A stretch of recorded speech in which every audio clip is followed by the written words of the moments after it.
WHW Monday. And now, let's go to the ring. And here's your co-host. Hey, it's Conrad Thompson.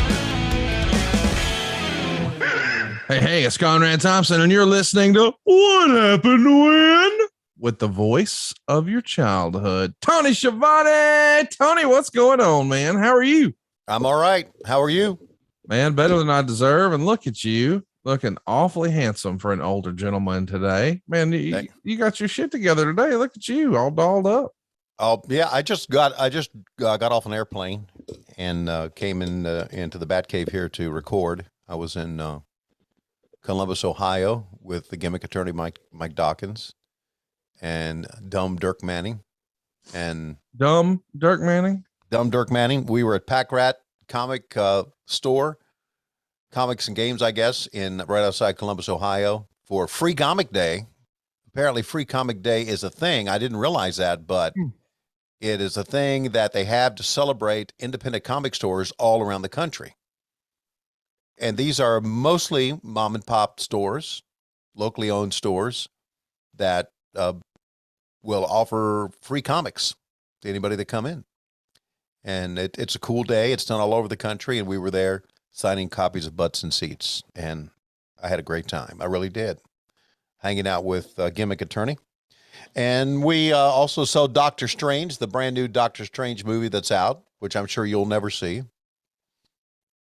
And other than that, probably ate too much. And I'm back home. I will recommend that you see The Unbearable Weight of Massive Talent, starring Nicolas Cage, where Nicolas Cage portrays the character Nicolas Cage. It's really fun. Almost as fun as what I just did right before I jumped on to record with you. And it made me think, I wonder if Tony's ever done this to Bug. You ever walk up to Bug and just fart right in his face? No. I would never do that to my best friend. Now to Lois. Now, hang on now. Let's tell the truth. That dog's farted in your face before. Oh yeah, he has. He has no remorse. I mean, he doesn't realize what he's doing. So, hey, these are dog rules. You know what I mean? Dog rules. So my dog's farting in my face, and boy, baby just got one full blast. So, hey, speaking of farts, we watched one last week called Slamboree 1996. Today we're back watching Slamboree 1997. We're going to see, boy, just how far WCW has come in one short year. I'm pretty fired up about this one. It's a 2 hour, 47-minute process. So I say, Tony, with your permission, we get this show on the road. Everybody get your cock out. Get it out. Log in. Scroll through. Click it. Drag it. Pause it. That's what she said. Okay. Slamboree 97. Come on, you know the deal. It's on your Peacock, and I'm ready for it. And I think right now you've got a special countdown for us. Well, we have the regular countdown we always have. It's still special. It's still special. It is. But I think we're going to get a new countdown in from a low-key big hog very soon. Someone reached out to me and said, hey, can we still do countdowns? I went, yes, you can still do countdowns. Come on. I ask, and then all of a sudden I stop because no one would respond. But anyway, here we go with Steph Chesney from Las Vegas, Nevada. I'm ready. And go.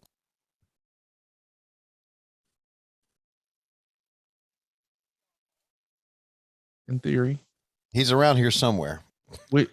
What's a professional outfit? Okay, he's around here somewhere. Here you go. You know it's all about your money! Holy shit, I hate you know it's all about your money!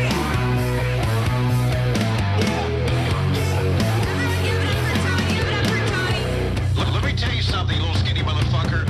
I will beat your ass, plus I will beat your ass in video games. I know that you're free to lie.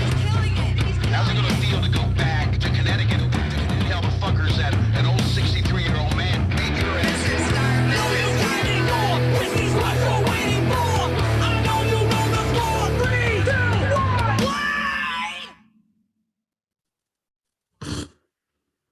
3 are all pros. 2 are on opposite ends of the fierce Green Bay Chicago rivalry. Off the gridiron and into the ring, one will gain the other's respect in the WCW's Black and Blue division. WCW or NWO. Piper is a true icon in the sport. The Nature Boy has defined excellence in World Championship Wrestling. Wildcard Kevin Greene will aid in carrying the rich WCW tradition. The Outsiders and Syxx have hurled a barrage of insults in the direction of the veterans. The NWO is on a campaign to replace honor with disgrace. This triple threat will engage forces as WCW faces the NWO at Slamboree. We are world.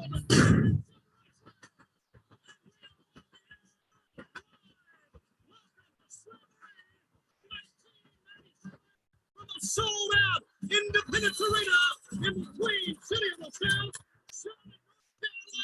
Carolina.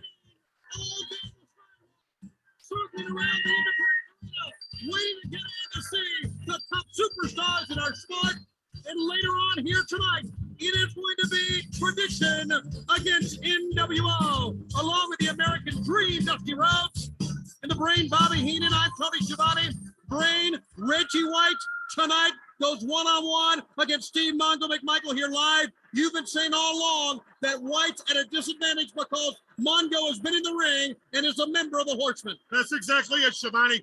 And Reggie White, if you're watching this ring that sits behind us is a whole different field. It's a whole different game than you've ever played before. Mongo knows how to play this game. Speaking of a field, Dusty Rhodes, the American Dream, there's nothing like the feel that you get coming into the Independence Arena in Charlotte, North Carolina. When we talk about tradition in our sport, you know all about it in this great venue. Ric Flair makes his return after his injury, and what a crew he has with the icon Roddy Piper and Kevin Greene against the NWO. Make no mistake about tradition. Never toss it out the window. Will the seeping sewage of the NWO be stopped tonight here in Charlotte, North Carolina?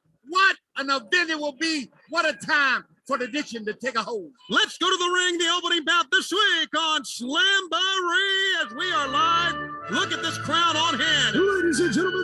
So there we go. We're off to the races. What'd you think of that open? Well, they didn't have the lights on us at first, Nope. which is always a little bug that we seem to always do. But this is making me smile. But the open was okay. The recorded open, is that what you're asking? The recorded open? That or you're welcome. I know you're really critical of your work, and Yeah, I wish my voice was the way it used to be, but it's not. Okay, we hit the high spots. We did okay. The recorded open I thought was fucking hokey. Didn't you think it was? WCW's team Black and Blue. Yeah, Black right. and Blue division. And the tradition, Roddy Piper has been an icon in professional wrestling. It's the tradition. It's now disrespect. I'm thinking, who writes this shit? You know? Yeah. Yeah. You don't have to. Look at what a match we're gonna have though right now. I mean, I know that, maybe the hype wasn't that great at the beginning. And by the way, notice it doesn't say Ultimo Dragon, it says Ultimate Dragon. It's Sonny Ono. Yeah. Once again, the inventor of the selfie with the disposable camera there. Ultimo Dragon looks like $1 million here.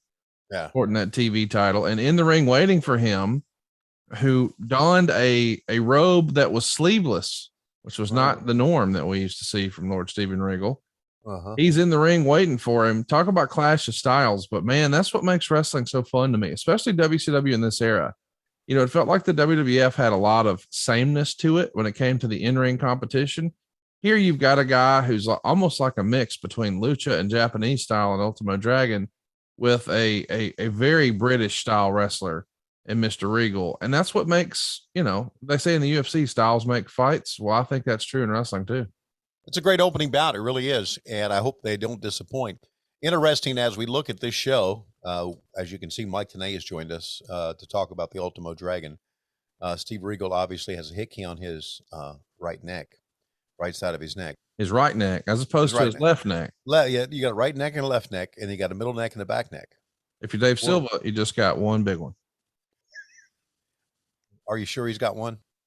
I don't think anybody's ever said Dave had a big one about anything. Yeah. So Well, you know, back in the 60s and 70s, there was a player named Walt No Neck Williams, who, when he came to bat, you could just see his head sitting on top of his shoulders. And I think maybe that's kind of like Dave. You remember Ironhead Hayward for the Saints? Yes. Uh-huh. Good old days, man. Yeah. So Regal right here is maybe not at his physical peak, but I mean, dude, he's on top of his game wrestling wise. Can still go, brother.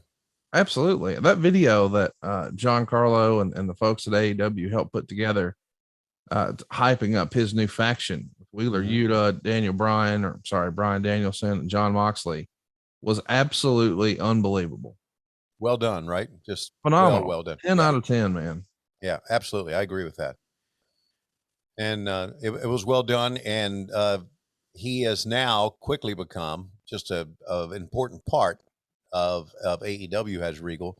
And he was an important part of WCW back then. I find it interesting to look on this show and see how WCW has changed in the year. Last week we did 96.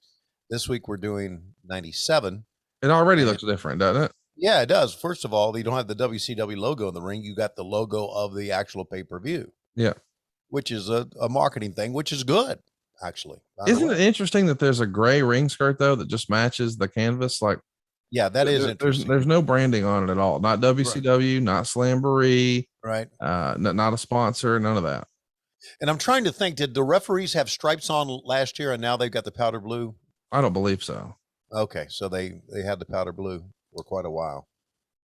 Powder blue is what WWE had all those years. When I went to the WWF in '89, that's the guys had the powder blue and the bow ties. Yeah, they definitely were wearing the powder blue, right, and the bow ties in '96. Right. Just some simple wrestling going on here. Nothing flashy. But I mean, this is the way you start a match to me. It's a feeling out process. It's a dance. We're trying to, hey, let me figure this guy out. We don't just immediately launch into a bunch of shit. Like as a kid, man, as corny as it is, I used to like the wrestlers to do the old test of strength.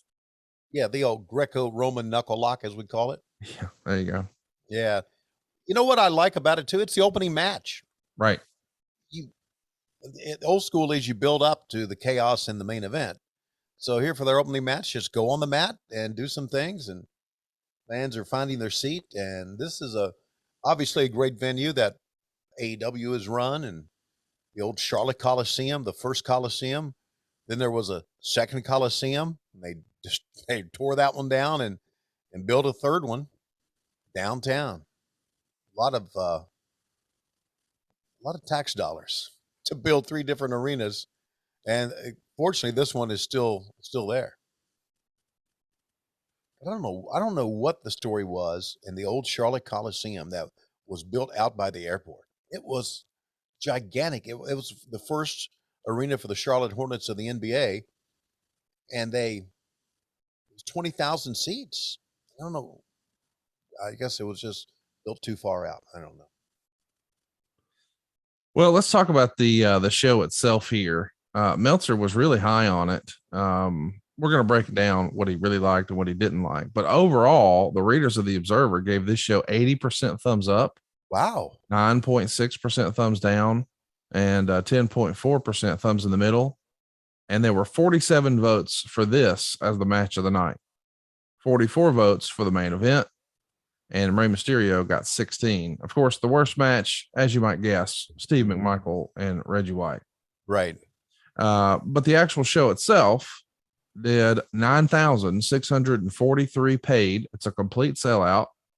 $167,705. It's the second largest gate in the long and storied history of Charlotte wrestling. The 1985 outdoor stadium match between Flair and Nikita that drew 27,000 fans remains the all-time record. Merchandise sales here topped $100,000, among the largest in company history. Holy shit. Meltzer would say, was it a success? By the standards that make Hulk Hogan the greatest of all time, it was. Oh, Hogan isn't the greatest wrestler of all time? By the standards that made Ric Flair the greatest wrestler of all time, the reality of being 48 has turned him into a regional version of Hulk Hogan. Hey, there are worse criticisms than being compared with the biggest moneymaker the sport has. Although none worse to a fan of Flair, comparing him to Flair's fans' symbolic antichrist. But standards of people as to what constitutes great change depending on who their favorite is at the moment. To call the reaction of the match great would be fair. To call the match great would be cheapening the standard set by Flair over the previous 20 years. The match on this day in this building was going to be great to the audience live and on pay-per-view as long as Flair didn't break his leg and won at the end. So it was by that standard. If it was any other 6 guys doing the exact same match, people would recognize that the only real wrestling in the entire match was provided by Syxx. In some ways, this wasn't all that different from all those Hulk Hogan versus John Studd and King Kong Bundy matches in Hogan's prime, and that the fans live thought they were good matches so long as Hogan didn't break his leg where he fell down from that leg drop and won at the end. Not to say it was that bad. When Flair talked about Dick the Bruiser in St. Louis in his mid-50s, he was talking about a fan reality. In Charlotte or anywhere in the Carolinas, Flair will be the biggest draw and most popular star if he chooses to be. In the year 2003, if he becomes Dick the Bruiser in terms of ring ability, a pay-per-view main event against Hogan for the title, despite the cringes that sound has for many within the company, is still probably the biggest money match the company could put on, with the exception of Hogan versus Sting. You may say Flair's interviews are out of touch or out of style, but they were still better than Bruiser or Crushers when they were drawing big money and a hell of a lot less mobile at his older age. Hey, Sinatra can still draw money today, and in this business, Flair is Sinatra. A bigger star today, as long as he works in small doses, than he was in the day when he was really his best. So there you go. A lot of talk about Flair drawing the house. Flair's the top guy, blah, blah, blah. All that's accurate because it is his return to Charlotte on pay-per-view and there's no Hulk Hogan.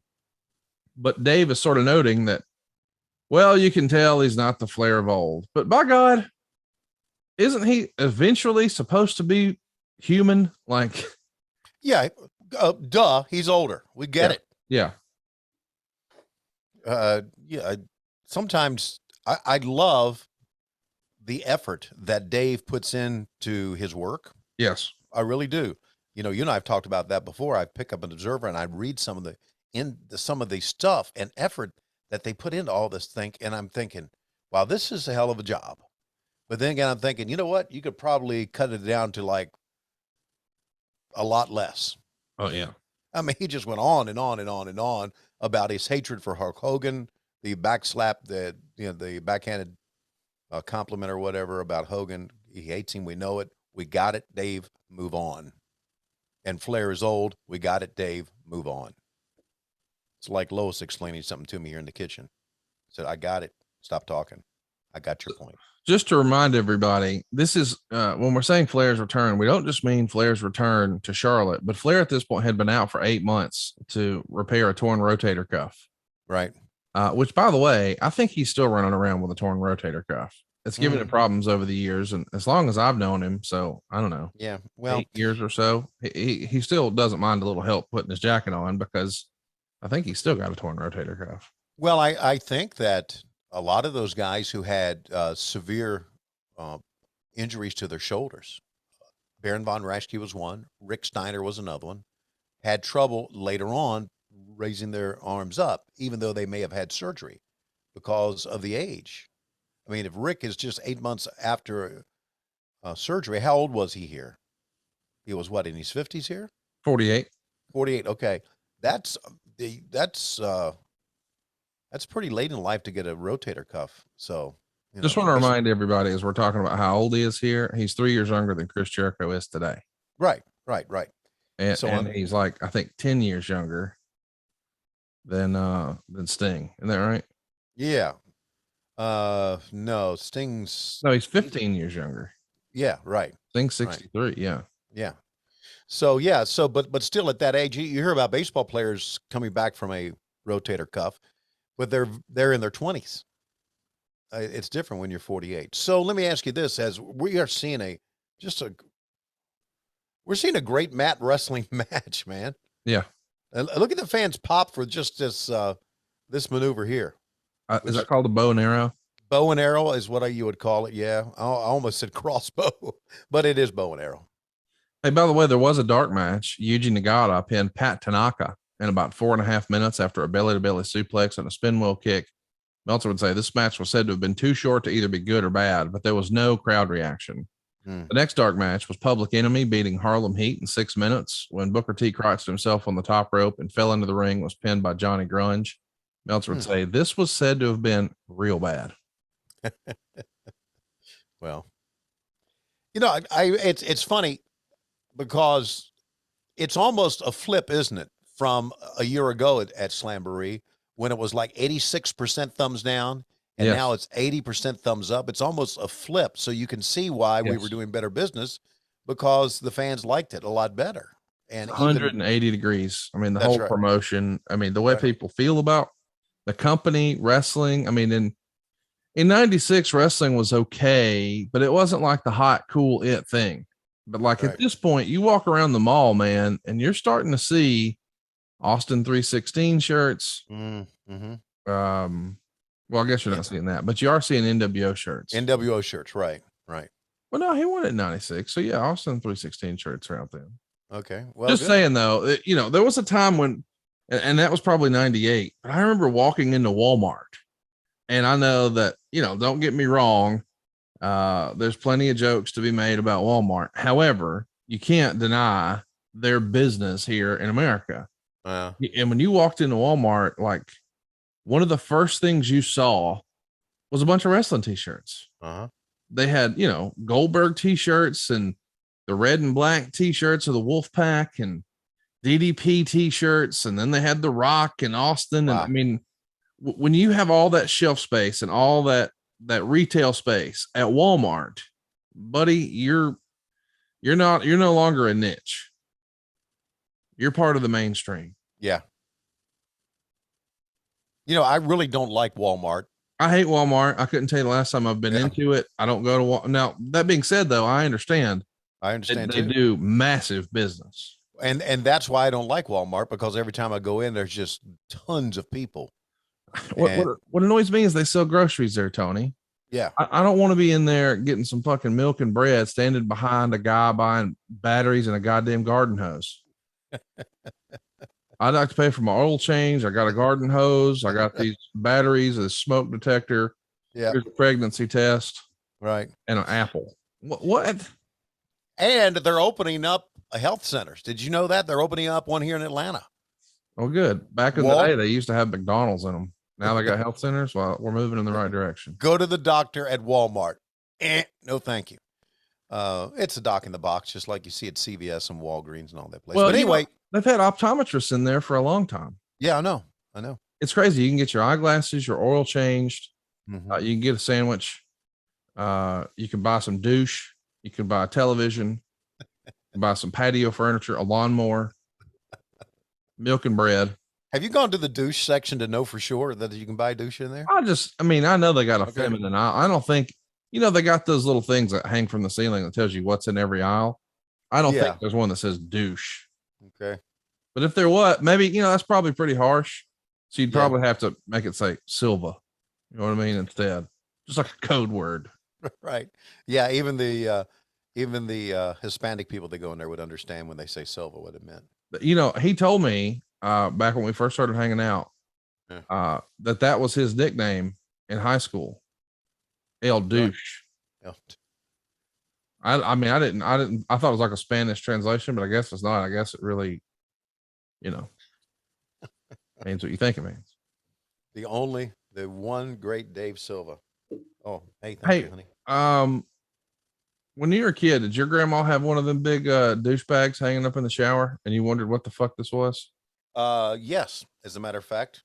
I never had that experience, but a kid at my school was trying to explain what the hell was going on. And I was like, I don't even know what you're talking about. I have no frame of reference for that. Yeah, sure did. Had not only that and an enema bag too. Did you ever see one of those? No, I've heard a lot about enemas though. Are you a big enema guy? Are you for them? I'm let's enjoy this match without talking about douches and enemas. Oh man. I thought Samoa Joe created the walk away. Regal did it right there. He sure did. It was so wonderful. Guys, go out of your way to watch this. By listening to this that we think the world of Regal and Ultimo, but honestly, we got to find something to talk about because we normally make fun of shit and there's nothing to make fun of here. There go 16 minutes and 4 seconds in this TV title match. And Meltzer would say, hey, isn't the TV title only supposed to be up for the first 10 minutes? I love Dave Meltzer, but man, we got 16 minutes of good wrestling. Can we just let it fucking be? Yeah. Oh, and while we're talking about that, what about the 9% that gave it thumbs down? The 9% that gave it thumbs down are the people who just don't like WCW, doesn't matter what. They just don't like it. They're just haters. Maybe they're Hulk Hogan or Sting fans, though. Well, these are the what we would call today trolls. And look at Sonny Ono go to work here. Look at the size difference between Sonny Ono and Regal. Yeah. Because Regal, by the way, is not a small man. No. I'm 6'3" and Regal's taller than me. Yeah. Sonny just accidentally kicked Ultimo Dragon, who then got kicked in the back of the head by Regal. But just to briefly say that I'm not for or against enemas. I've just seen the old enema bags, and they're scary looking. Man, I think you should do like a coffee enema. I think it would be fun. Imagine if you went from working at Starbucks to literally putting Starbucks up your ass. Yeah.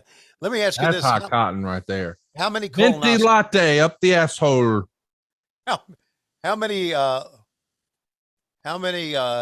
colonoscopies have you had in your life? None yet. Oh, well, there you go.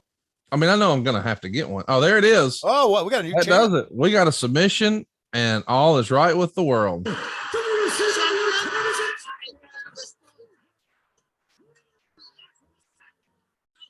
Said I make champions, I destroy champions. In fact, he was right. For the 4th time in his career, Lord Steven Regal wears the gold of the World's Television Championship. Please call him Steven Regal, and he is the TV champ, as you said, Mike. Once again, great matchup, great competition. Meltzer said, from a technical standpoint, this was heads and shoulders above anything else on the show. A slight bit of sloppiness prevented it from reaching the excellent level. It was very close to that level with the expected great mat work on both sides. Much of the match was spent teasing the Dragon Sonny Ono breakup. And from the very start, as when Ono shot the photo of the two of them together coming to the ring, Dragon winced as if the flash got him in the eyes. Regal needs to drop a few pounds or buy some larger trunks. Dragon laid in great kicks, blah, blah, blah. You get the idea. 3 3/4 stars. Really a fantastic match as we're seeing the replay here.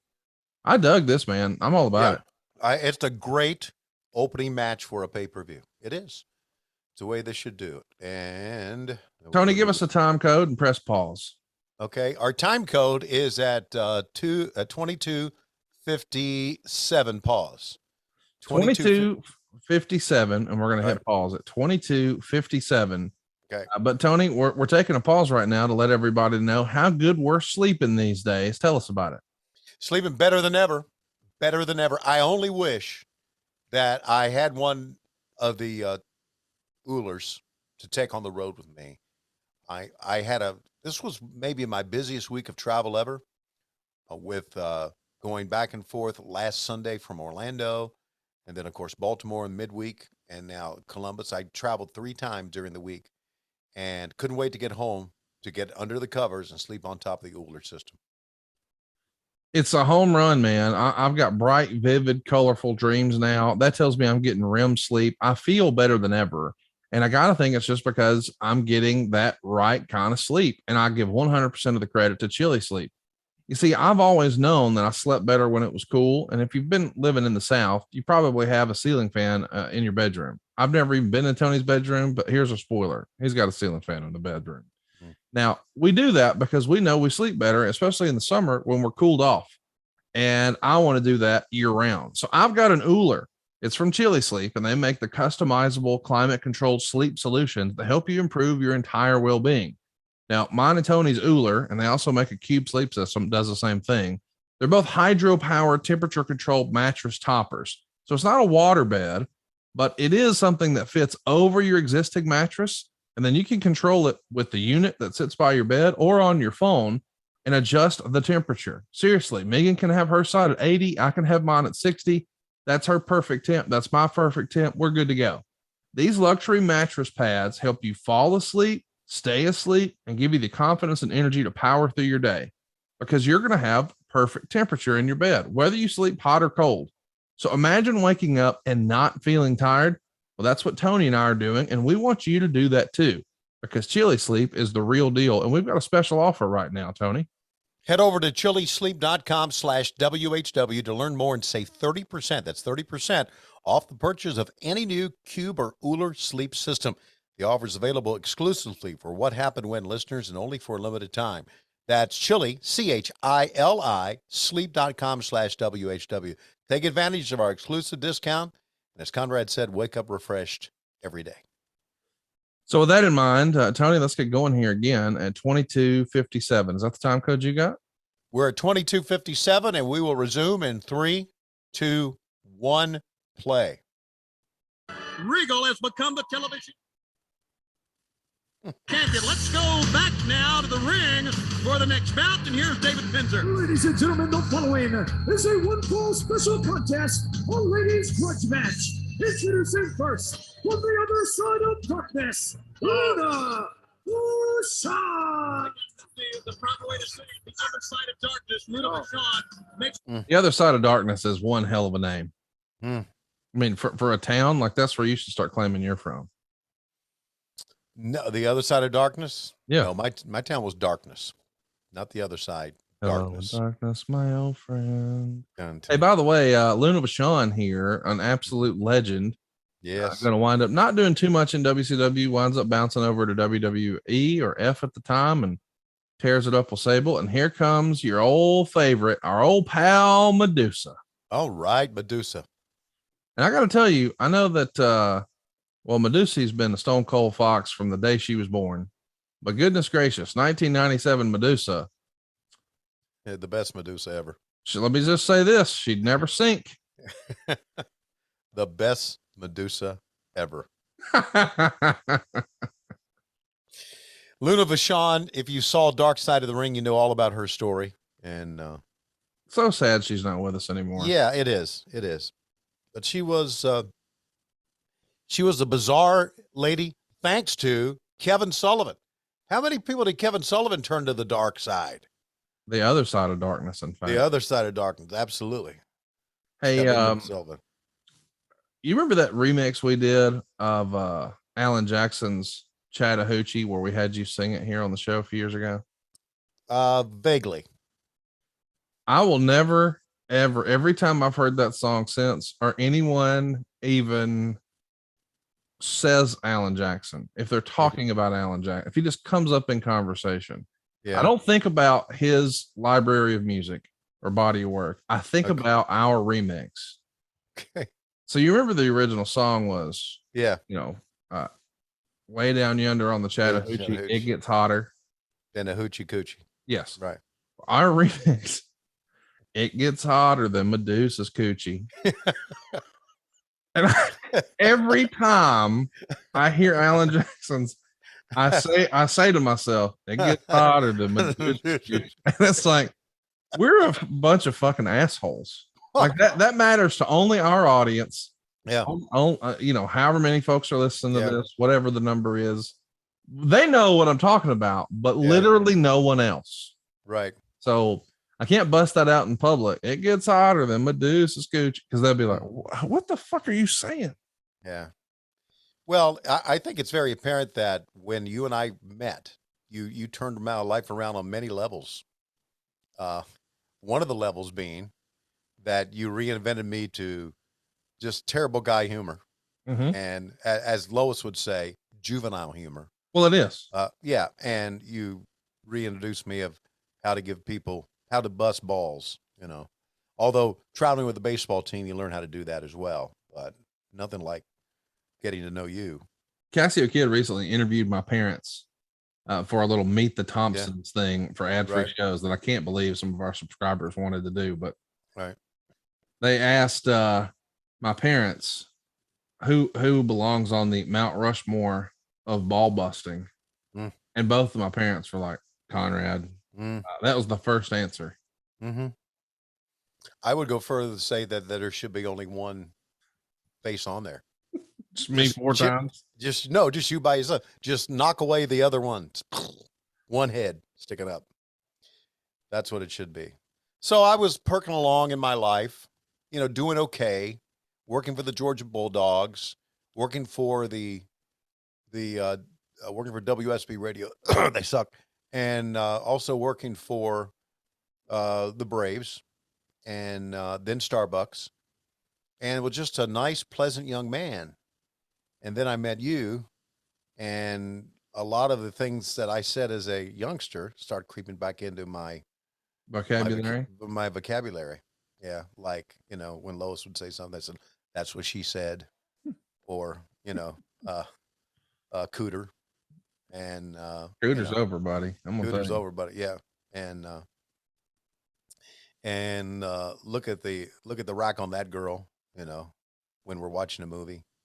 Now, listen, I don't say things like that. No, but your influence, everybody takes their own piece away from what you. So Sure.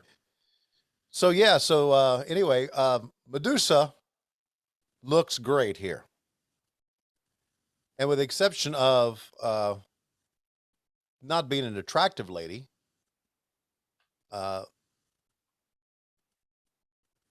Wait, Luna doesn't look bad either. I was fixing to say, Linda's an attractive lady. That she's in full gimmick to look like a monster. Right. That's what By the way, my buddy Eric Rottencrotch, that's his deal. What's his deal? He likes, man, you got a bunch of piercings and crazy, makeup, and I don't know, maybe you're in a golf phase. Maybe you need to drop 100 pounds. Eric Rottencrotch is with it. I've discovered in my later years, I find on a lady, I find tattoos attractive. I don't know what it is, but I do. How many's Lois got? None. Can we get her some? Who? No. Lois could never do a tattoo. Why not? She has literally, not figuratively, and figuratively too, very thin skin. She bruises very, very easily. And look at this, WCWWrestling.com. Wow. Because famously, someone was cyber squatting WCW.com. Do you know this story? I do not know the story. Tell me. Mike Weber told me that it was his job to try to capture WCW.com, but some kid was in Atlanta cyber squatting. Medusa gets the win here, 5 minutes and 9 seconds with a German suplex. Oh, easy, girl. Yeah, the big reveal. She got them things out, Tony. Whew. So anyway, the match was billed as a winner to get a title shot at Akira Hokuto. And I would say the women's title picture makes no sense to an outsider. Lee Marshall explained that Ono claims that Hokuto is still the champion because no match ever happened, but then said, we know Ono doesn't always tell the truth. Now, what's that supposed to mean to a fan? Anyway, I really like that German suplex. We're going to get a replay here. You want to call it? Yeah, there she flips her right over, lands on her head. Medusa circling around, and here comes the German suplex way down yonder in the Chattahoochee. Whoa, she gets the 1, 2, 3. Medusa is your winner. Hotter than a hoochie coochie. Or and you talk about tattoos. Medusa has fully embraced tattoos later in life. Yes, she has. Yeah. Big time. Yeah. So we got to hear Gene. Come on. Oh, very attractive indeed. Ladies and gentlemen, tonight on the hotline, some very exciting news. There is an interim change in talent coordination at World Championship Wrestling. We have got the inside details exclusively tonight on the hotline. Plus, may somebody be leaving World Championship Wrestling? All of that and more. Join Jeff Katz, Mark Bett, and myself tonight on the WCW hotline, and results shortly after 10 o'clock Eastern Time at 1-900-99. What is that? Oh, that's the NWO music.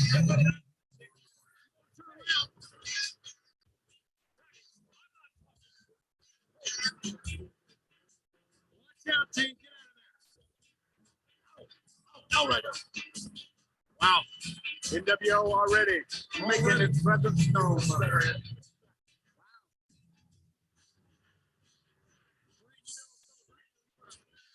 Flicked open right out.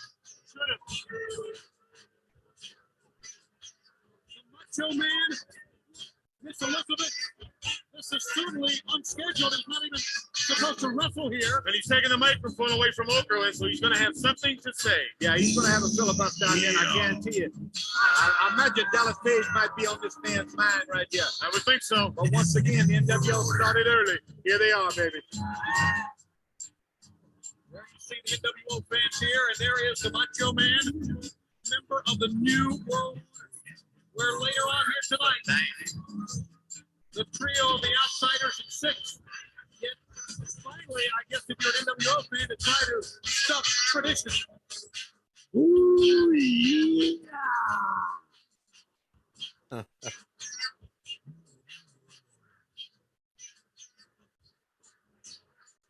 So what's going to happen here? The center of the universe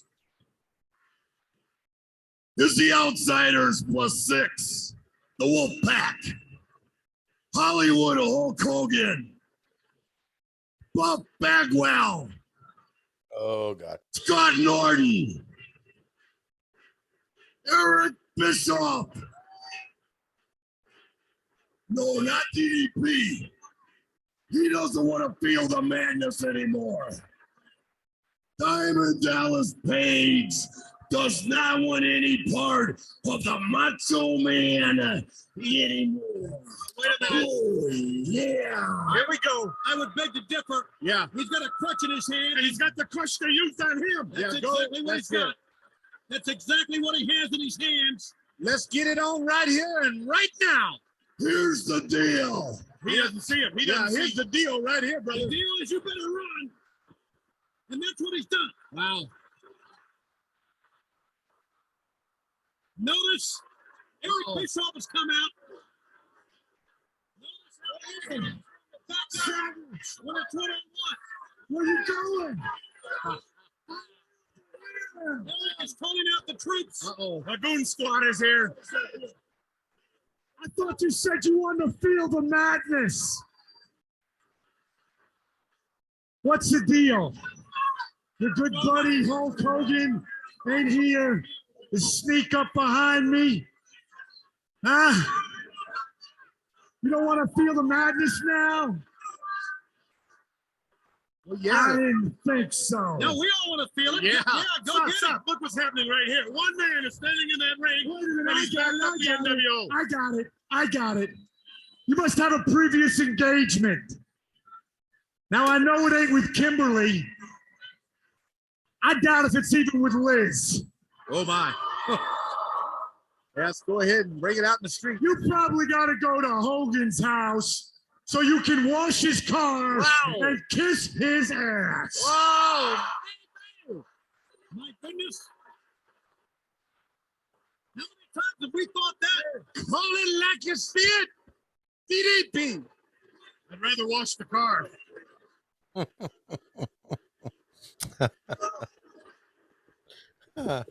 Heenan. You don't need to say nothing else.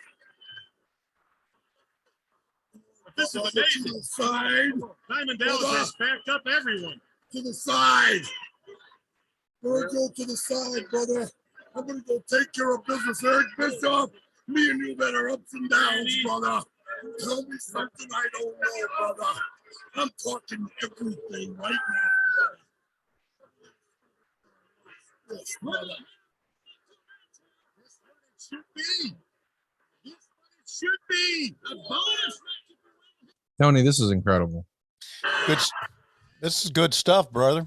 The heat is real. I mean, this isn't an advertised match. This is a pay-per-view. This isn't a Nitro, but it feels awesome. I'm not sticking up for the NWO. I'm just saying. Yes, you are. Yes, you're not. I'm just saying what Savage should do. All right, stop coaching and fuck coach. I can do whatever I want. Freedom of speech. I'm a broadcast journalist, and you're employed by government. Big man. He is holding that cane. That crutch that was used on him, and he's got it. Let's go ahead and do this thing. There you go. Here we go.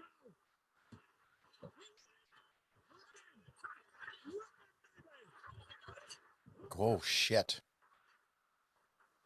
Oh, it's so fucking dangerous.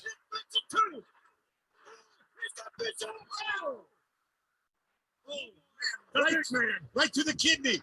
Right to the kidney. Scott Norton is there. And there's Scott Norton. Yes, sir. They knew he had it. That's why they went for it. Here he comes back, Tony. They're going to cripple him. They're going to try to cripple this man. The number's just too great for him here, guys. Oh, yes. I feel it coming. There's a rumble coming in the building. The building is shaking.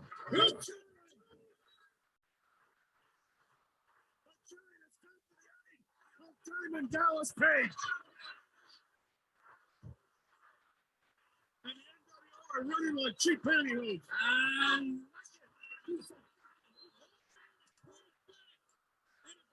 This is over. It's just starting. Tony and Bob, if you're going to have a friend, make it be the giant. We're not kidding. Have a big friend. Biggest right here. And there's Eric Bischoff. That was about a 10 out of a 10 segment. Go out of your way to watch it. This was the feud of the year in 1997, according to, I believe, the Wrestling Observer and PW Insider. Right.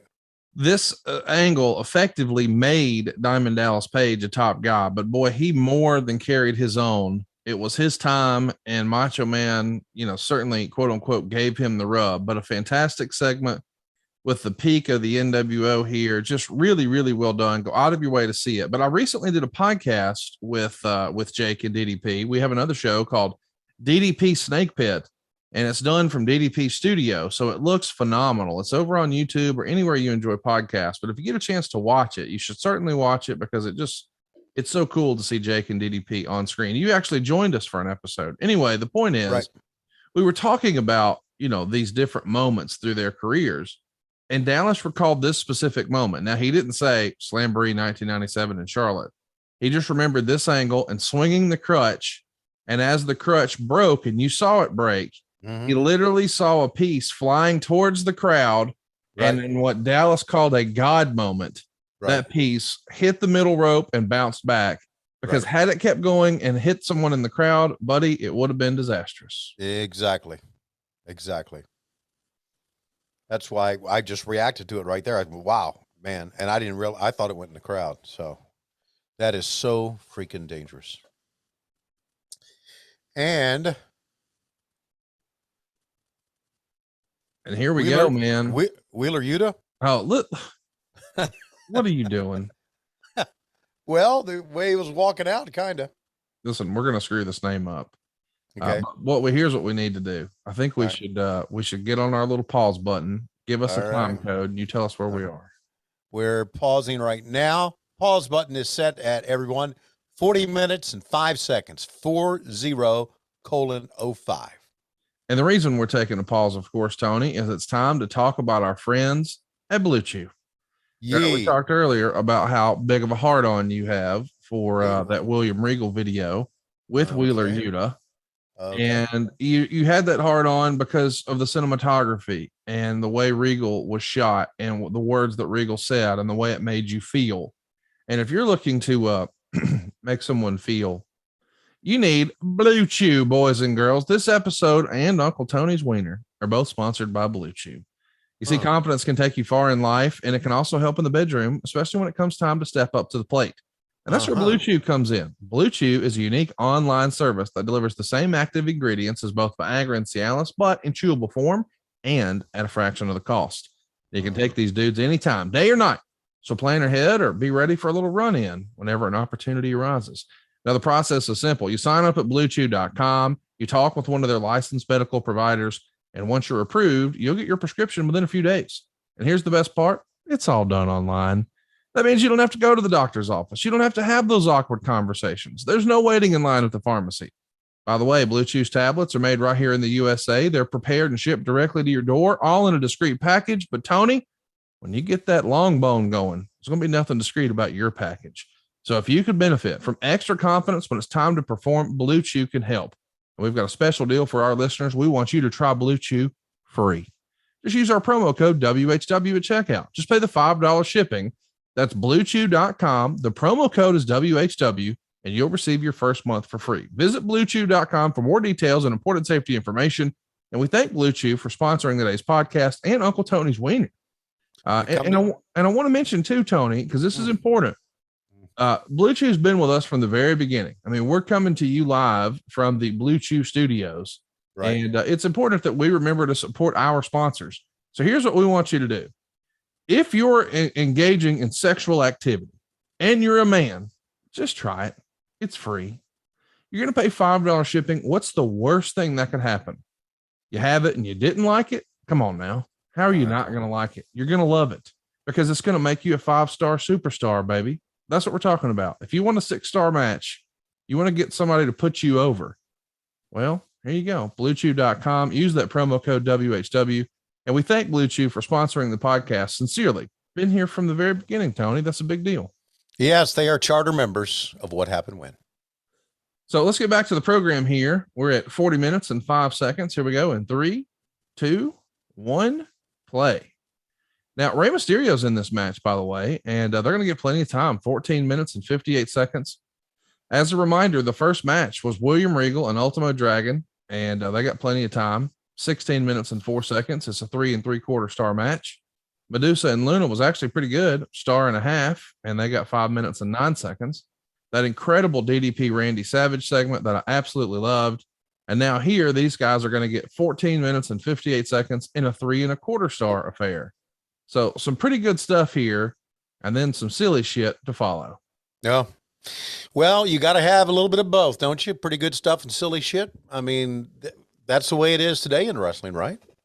I totally agree. You know, one of the analogies I've heard over the years attributed to Dusty is that wrestling should be like the circus. Now, I mean that in a nice way, but here's what I mean. Wrestling should be like the circus in that there's something for everybody. You got clowns, you got jugglers, you got trapeze artists, you got lion tamers. There's something for everybody. It's almost like a buffet, right? And so that's really what I think WCW is figuring out here in a good way. Again, the dark match, Yuji Nagata and Pat Tanaka, then Public Enemy and Harlem Heat, then William Regal and Ultimo Dragon, then Medusa and Luna, then Randy Savage and DDP, and now Mysterio and Yuji, and I'm going to screw his name up, Yasuroka. I'm not saying it again because I fucked it all up, but there you go. Meltzer would say, Mysterio did a great job carrying a fairly green wrestler from the War promotion here to a good match. They worked a Japanese style, so the fans didn't understand a lot of the mat work and submissions. Mike Tenay did a great job of getting the strategy of working over Mysterio's arm and tried to explain the style. Tony Schiavone nearly killed them dead in their tracks by saying Mysterio Jr. would never submit. For one, when an announcer tells the fans that a wrestler will never submit, it turns every wrestling hold inherently into a rest hold and creates an environment where wrestlers without main event personas can only do high spots to get the crowd interested.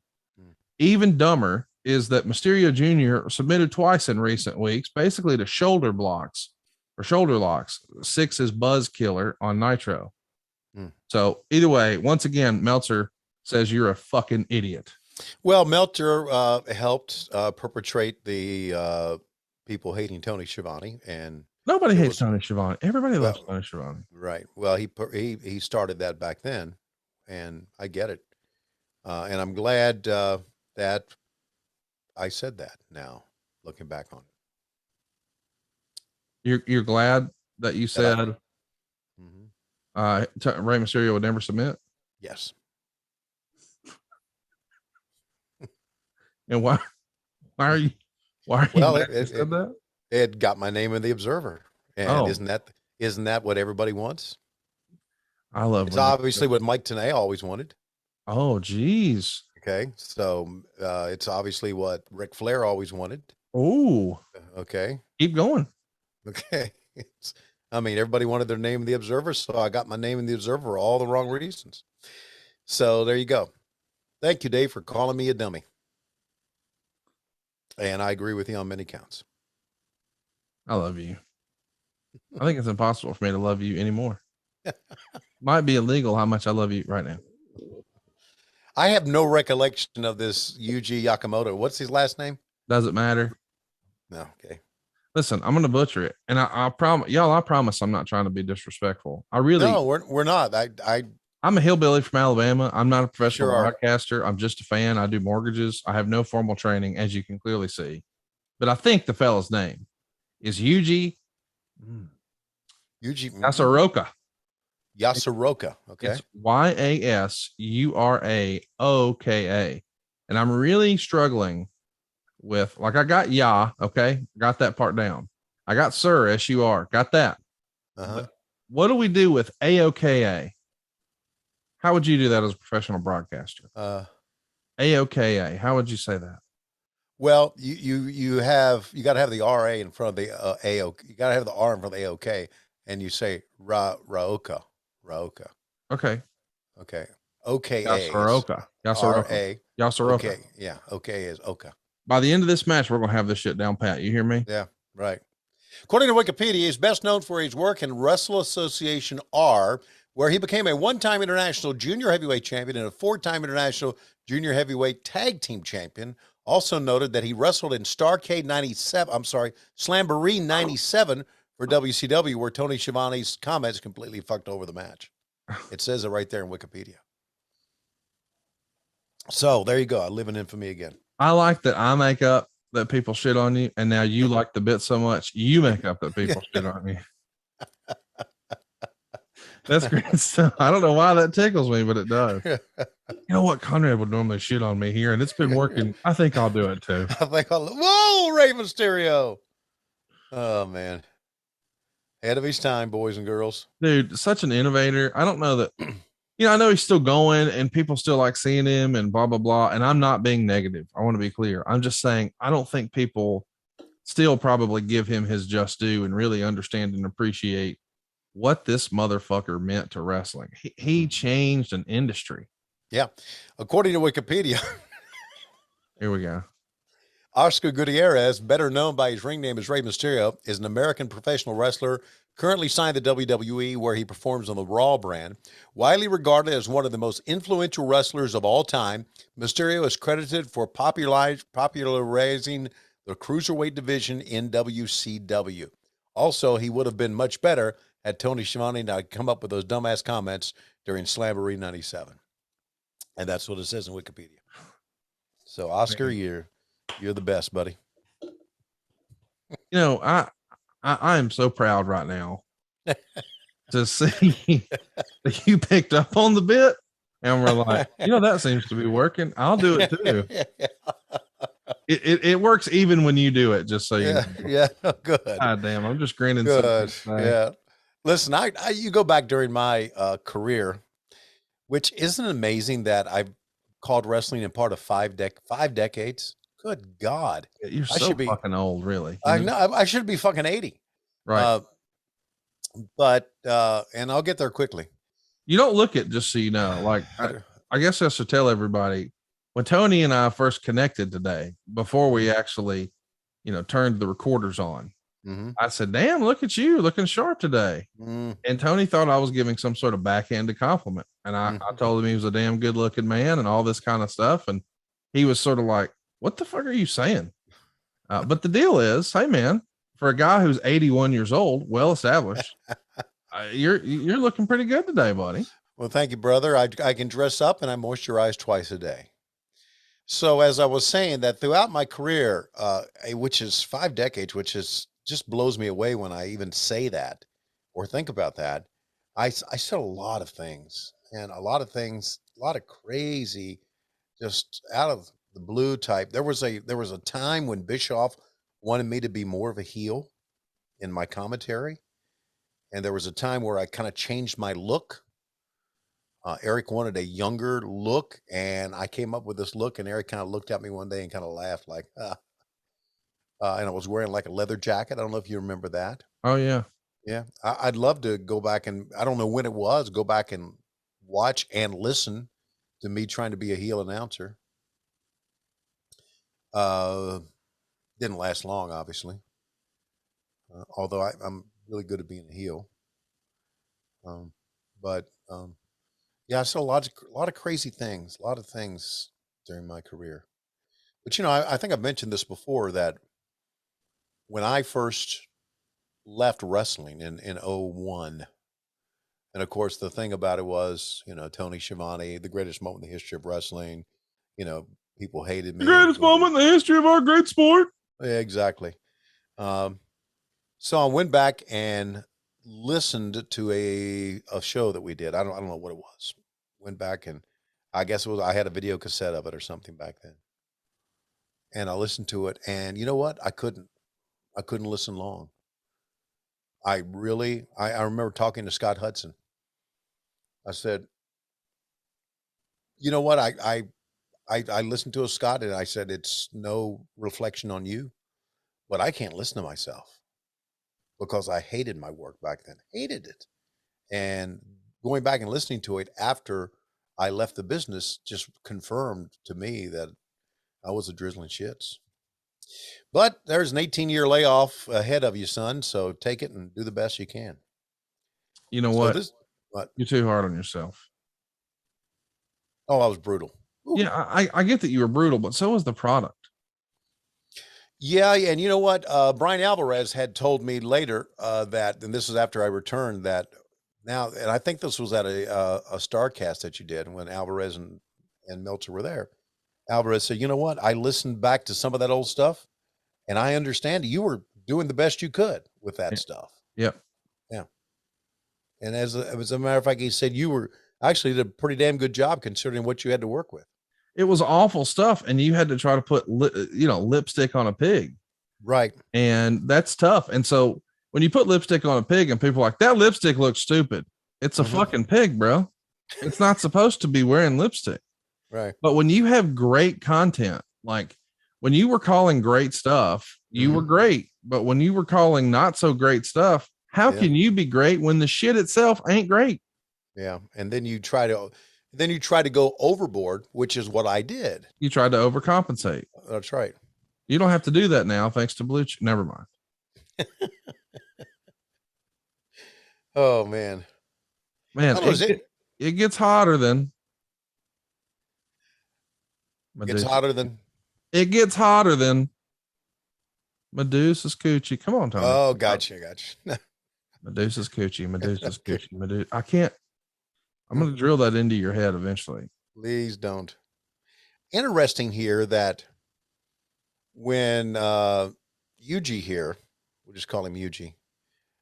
When Yuji got Rey into a submission hold, the first thing Rey did was slap his hand, almost like he was tapping out. And because tap outs are such a big part of wrestling now, that could be seen as a tap out. Yeah, but it wasn't really commonplace at this point. No, that's what I'm saying. It wasn't. So, I mean, announcers would say, did he tap? He tapped. But we wouldn't say it back then because, like you said, it wasn't commonplace. What are you trying to do? Cover him on the outside? Actually seeing if he's okay. Man, What's that?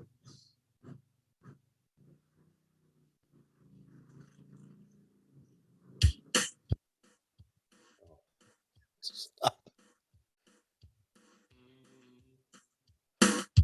I mean, right now, everybody knows what song that is, right? Yes. I mean, that's all it takes is that one little.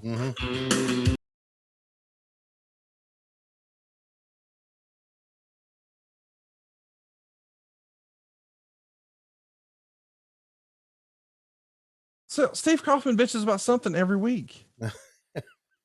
Like that's just a normal part of Yeah. It's like being married. Wake up, get fussed at, go to work, pay bills, get fussed at, go to bed. Yeah, that's about. Wow, there's me. I mean, that's not just you, Tony. That's every married dude listening to this. Wake up, get fussed at, go to work, pay bills, get fussed at, go to bed. Get fussed at. I mean, we're get fussed at Jones over here. They're doing some good stuff here, guys. I mean, really, especially considering Meltzer, because we have to admit, as you could guess, we don't know a lot about Yuji's career. Right. But he's classified here by Meltzer as being a relatively green performer. When Mike today mentioned that Yuji was the tag team partner of Lance Storm in Japan, Bobby Heenan displaying his knowledge of the current wrestling scene, saying that sounded like a weatherman from Omaha.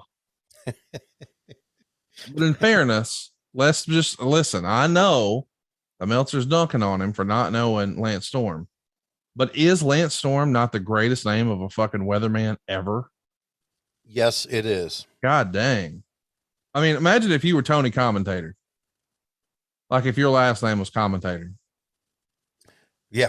Imagine if Taz, his last name is Jones in real life. Everybody knows that.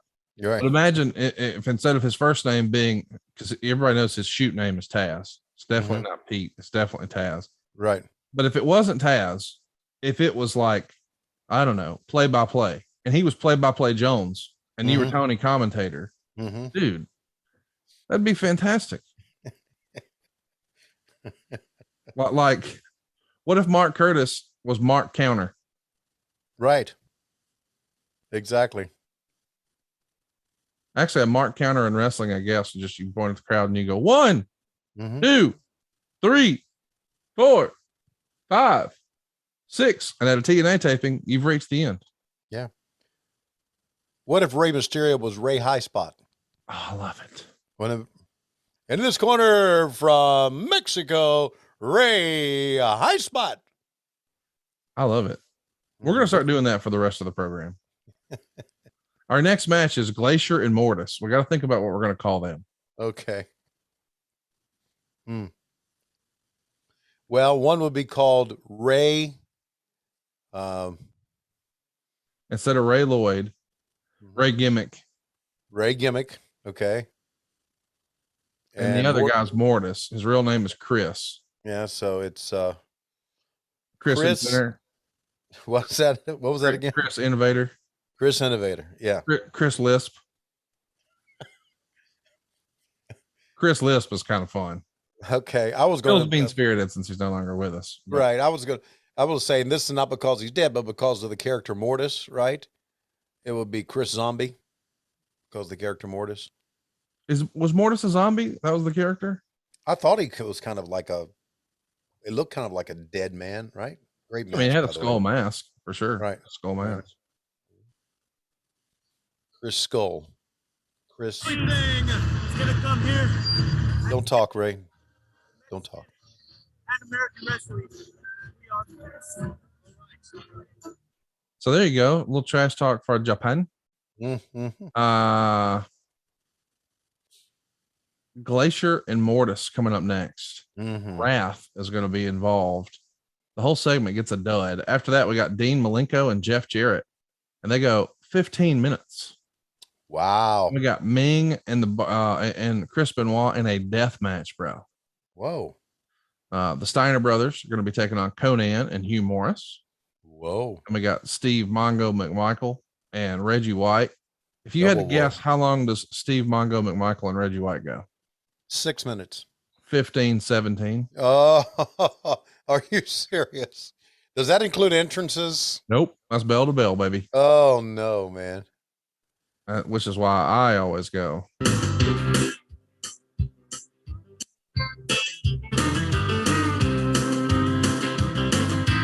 way down yonder on the Chattahoochee, it gets harder than Medusa's coochie. We laid rubber on the. It just works. That's what happens. Here comes Mortis. James Vandenberg. Of course, we know in ECW he's going to be Father James Mitchell. Rocket over there and TNA. Yeah. You got any good Mitchell stories you can share with us? I have none. I really don't. I knew him casually. Is it true that stick that Mortis used to carry to the ring, and that Vandenberg used to carry to the ring, that he used to put that in girls' assholes? That's the talk. Are you serious? Or are you just making that up? 100%. It's a real story. Okay. I swear on my family. Well, if that's the case, then terrible. How many wrestling props you reckon have been in orifices?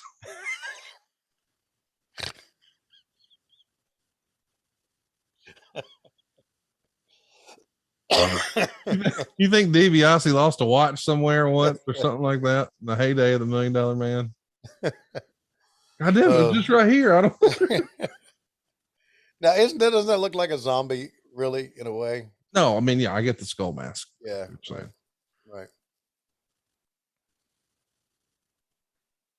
Oh, goodness gracious! The Chris Canyon story. So sad. So sad. And James Vandenberg they talked to him a lot on that documentary. And You're talking about Dark Side of the Ring. Right.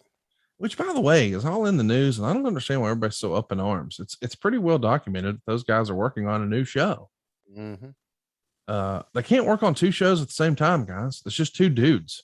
I think sometimes people think that, Dark Side is like this gigantic production company. Don't get me wrong, there are more than just two people, but I'm just saying a lot of the creative and blah blah blah. I mean, it's a really small, tight knit group of folks. Mm-hmm.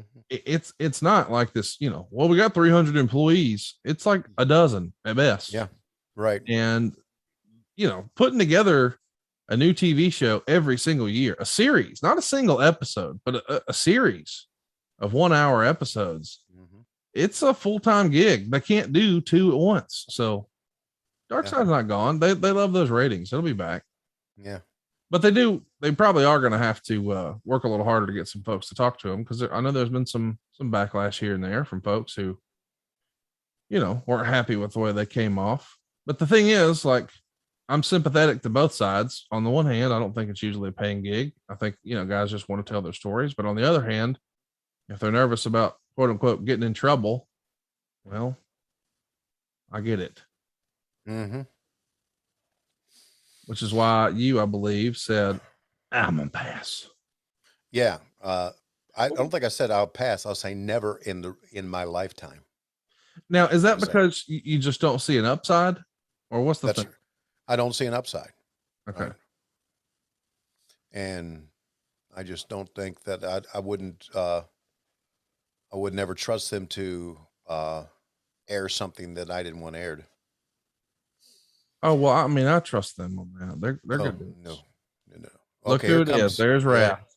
Yeah, right. All right. So we said we got Ray Gimmick and Chris Lisp in the ring right now. Okay. Having a match. But what are we going to call Brian? Mm-hmm. Brian Stiffy.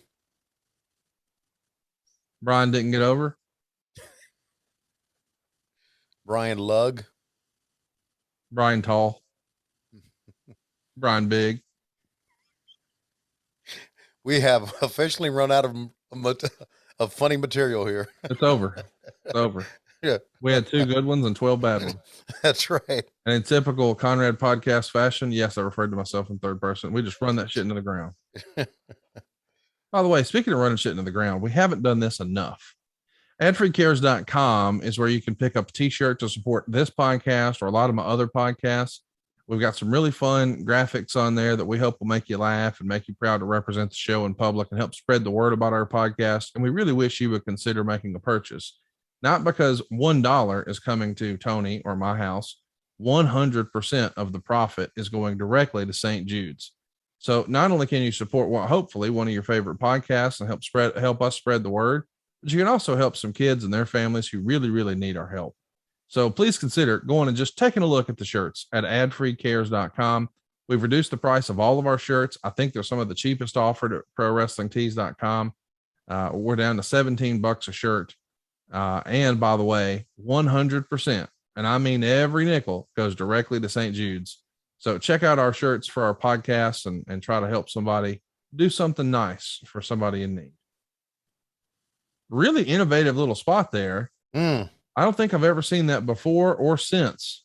Wrath had Glacier stand near the ringside area, and then not Wrath, Mortis did. And then Mortis is on the apron and sort of put his leg over the shoulder around the head of Glacier, and then just sort of rode it down into the ring steps. I've never seen that before. Almost like Billy Gunn's finisher, the Famouser.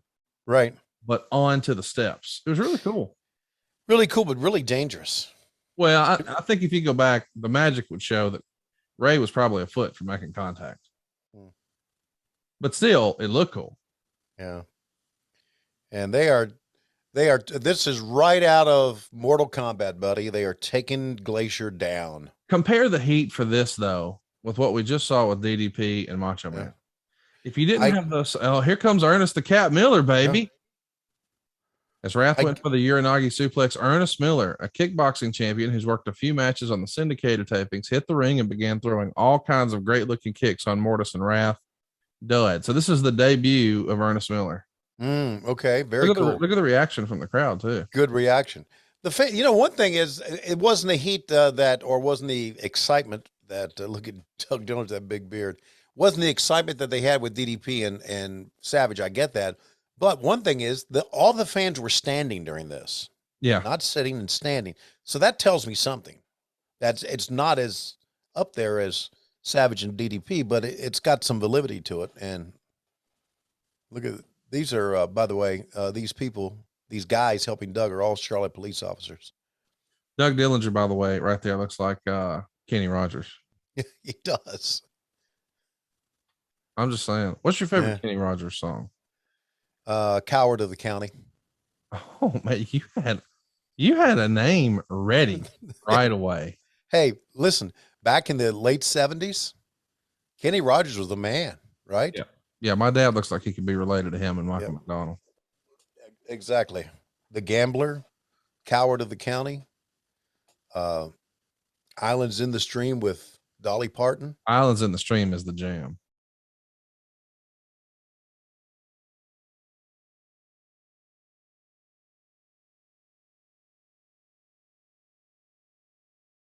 Baby, when I met you, I was on my ass. Poured a cup of coffee on the Starbucks last. Then I just found out there could be a dumbass podcast. Dude, so fun. Yeah, man. Bring back Tony Reed's rap or something. You're not fun. No, I'm no fun anymore. I mean, let's do a little song every now and again. Okay. You can have a song. Ring attendance. Very lovely here tonight. By the way, it's Slamboree, ladies and gentlemen. We have exclusive hotline coverage. It's yours at 1-900-909-9900. There is a rumor adrift back in the locker room in the stage area here at Independence Arena in Charlotte that a key member of World Championship Wrestling may be ready to hit the ropes or hit the road. Yes, indeed. Give us a call if you want to know all about it. 1-900-909-9900. $1.59 a minute. Kids, get your parents' permission, but call right now. Tone Dust. Yes, squeeze. All back to you, gentlemen. Wow. What a night we have had so far, and still to come in this telecast, fan. We have the two big main events, plus gigantic tag team Ladies and action, gentlemen, the next and match much more. is for the WCW. I'm going to track the audio. Championship. And still to come, the Nature Boy. Introducing first the challenger, accompanied to the ring by Devil McMichael, and representing the Horsemen from Music City, USA, Jeff Jarrett. You know, Jeff Jarrett gets quite a reception as he makes his way to the ring here at the Independence Arena. And he does for many reasons, because of how great his career has been, but also when you walk in showing the four fingers as member of the Four Horsemen, they are going to cheer for you in this arena. Tony, what kind of reception though is he getting at Mongo McMichael's house? I mean, you know what I'm talking about? Denver McMichael's is a really brother. Oh, you're just trying to start trouble. So you guys are saying on commentary how they're cheering him because he's a horseman. Meltzer would say, even though this is the heart of horseman country, they booed Jarrett out of the building. Solid work, and it built into a good match. Fans really resented when Jarrett used the figure four, I guess feeling that only Flair can do that move. Malenko threw punches for probably the first time on a pay-per-view, and in doing so, finally exposed a weakness in his arsenal. The finish saw a weak forehead collision with Jarrett on the ground. As Deborah McMichael hovered over Jarrett, Steve McMichael came out, got mad, threw Jarrett in the ring, and dragged Deborah out. Malenko hit a tiger driver and used the Texas Cloverleaf for the submission. 3 stars. And here comes Malenko, the Iceman, sporting his U.S. title. By the way, you want to talk about some badass wrestlers? Who's your TV champ? William Regal. Who's your U.S. champ? Dean Malenko. That's pretty big time right there. Yes, it is. I think we've brought this up before, and I think all the fans who followed us, who liked WCW back then, not all the fans, but many of them realized that even though we had NWO and we had Ric Flair, we had Hogan, and we had Savage, it was these guys, like the cruiserweights, that carried our company. I thought, without question, Tony. Yes. I mean, you didn't have to be a genius to realize that. Speaking of genius, what about me? I'll say Jeff Jarrett, man, what a genius, huh? Oh, dude, if cats have 9 lives, Jarrett's have 10. How has he managed to work his way in and around all of this shit? I don't know. And a kid as smart as him, why would he invest in a minor league baseball team? I don't know that he did. Oh, he didn't. I mean, I know he's a partner in it, but I think he's just like the promotions guy. Okay, good. Like So I don't think anybody intentionally puts money into minor league baseball. I hope not. It's a passion play, right? Yeah, I hope not. I hope not, because I think the way baseball is right now and the way it's all. I mean, look, no one gives a shit about minor league baseball anymore. And I hate to say that, because there used to be some great minor leagues and they used to be part of the community, but the way Major League Baseball approaches it now, it's yeah. So anyway, my best of luck to him in his efforts there. But he is a good part of this network we're on, isn't he? Oh man, his podcast, and I know you don't have time to listen, but his podcast is incredible because you get the perspective of someone who's third generation, who literally grew up with Hulk Hogan becoming a star in the basement of the house he lived in. Right. And at the same time became a wrestler himself, worked the territories, worked for Vince, worked for Bischoff, started his own promotion, lost his own promotion, sold it, whatever.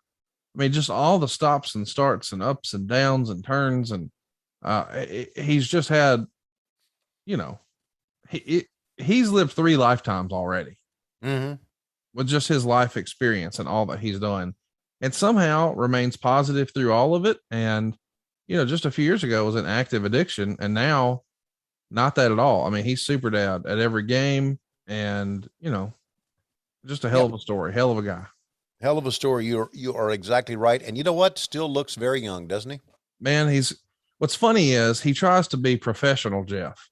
And I'm like, nobody wants to see you in a fucking blazer. Take your blazer off, put your black t-shirt on, show them guns off. If you had 24-inch pythons, would you even have sleeves, Tony? No. Like you're not going and working out 2 hours a day, Jeff, to wear a fucking blazer. Right. You fat ass and wear a blazer. Take it from me. I know. Right. That shit right there. I mean, listen, I'd walk around wearing Venetian blind shit if I could pull it off. Yes, he looks fucking ridiculous.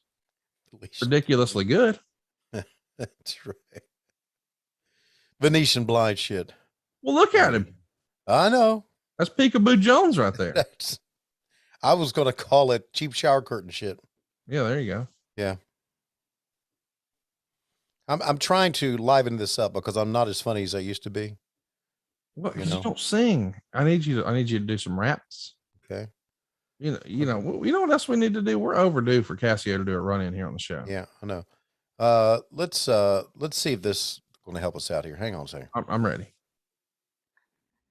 House phone and classy. I apologize, cuz if y'all fired like y'all was frightened or scared on neighborhood crib. I don't like we should have made it clear. I should have talked with Adam. I don't like when motherfuckers ask me dumb questions, cuz I don't like it. But I can't say I apologize on hood. It's a lot of motherfuckers in interviews, cuz, and ask fucked up questions on hood. And a lot of motherfuckers think I'm a game or a joke or ha ha ha he all that old ass shit, cuz. And it's really not like that. You find me? It's more so, cuz it's snoo the fuck I am on hood. Dude, you 5 me? I'm going to start saying that all the time. And then he just pauses and goes, on hood. It just kills me. The on hood. It just. You're going to have to hit one of those on Dynamite one day. An on hood? On hood. Yeah. Who was it? I guess it was Coach Rosie. Got me, I don't know if I played it on here or not. Got me a cameo of him. He did a cameo for me. Okay. And it was priceless because he didn't know how to pronounce my name, which is cool. And number 2, he was in the middle of eating dinner and he had food in his mouth. It's like He wasn't going to stop dinner to do a cameo. Doesn't matter how much you pay him. It was just priceless stuff. It's like when Ric Flair did a podcast eating kimchi.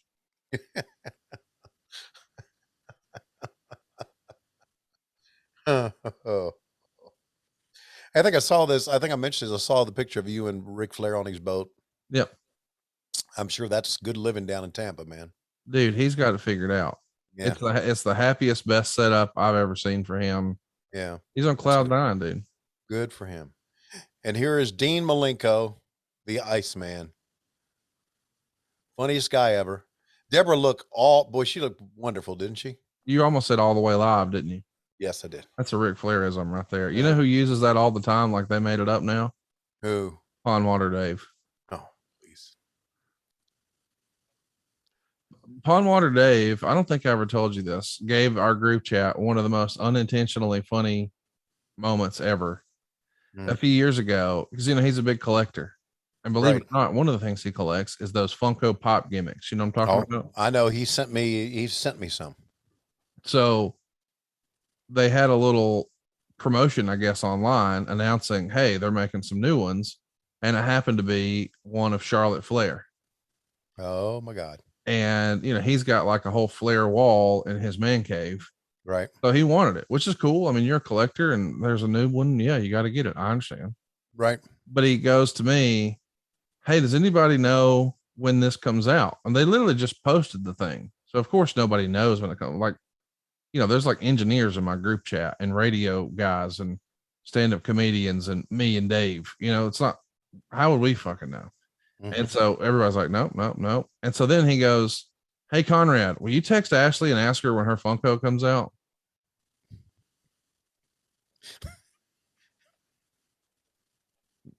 Bro, you want me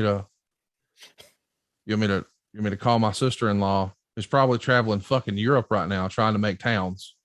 Hey, sorry to bother you. When does your little doll come out? Your Funko.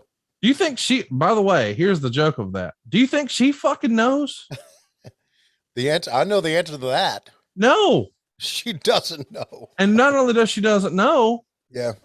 She doesn't care. Right. Like, hey, all right. Hey, we made a new Funko. Cool. She saw a picture of it, and the next time she'll see it is when she signs one for a fan. Yeah. She's, living out of a suitcase. And he was like, so are you going to ask her? No, Pond Water. I'm not going to ask her. And so anyway, that was years ago. And to this day, anytime there's a new product that's advertised as, oh, this is coming out, immediately someone in the group will say, Conrad, are you going to text Ashley and ask when this is coming out? That joke will never die. So thank you for all of the laughs, Pond Water. Very good. I recently, by the way, got in a fight with a goose. Of course he did. He lost a thumb. Why wouldn't he get in a fight with a goose?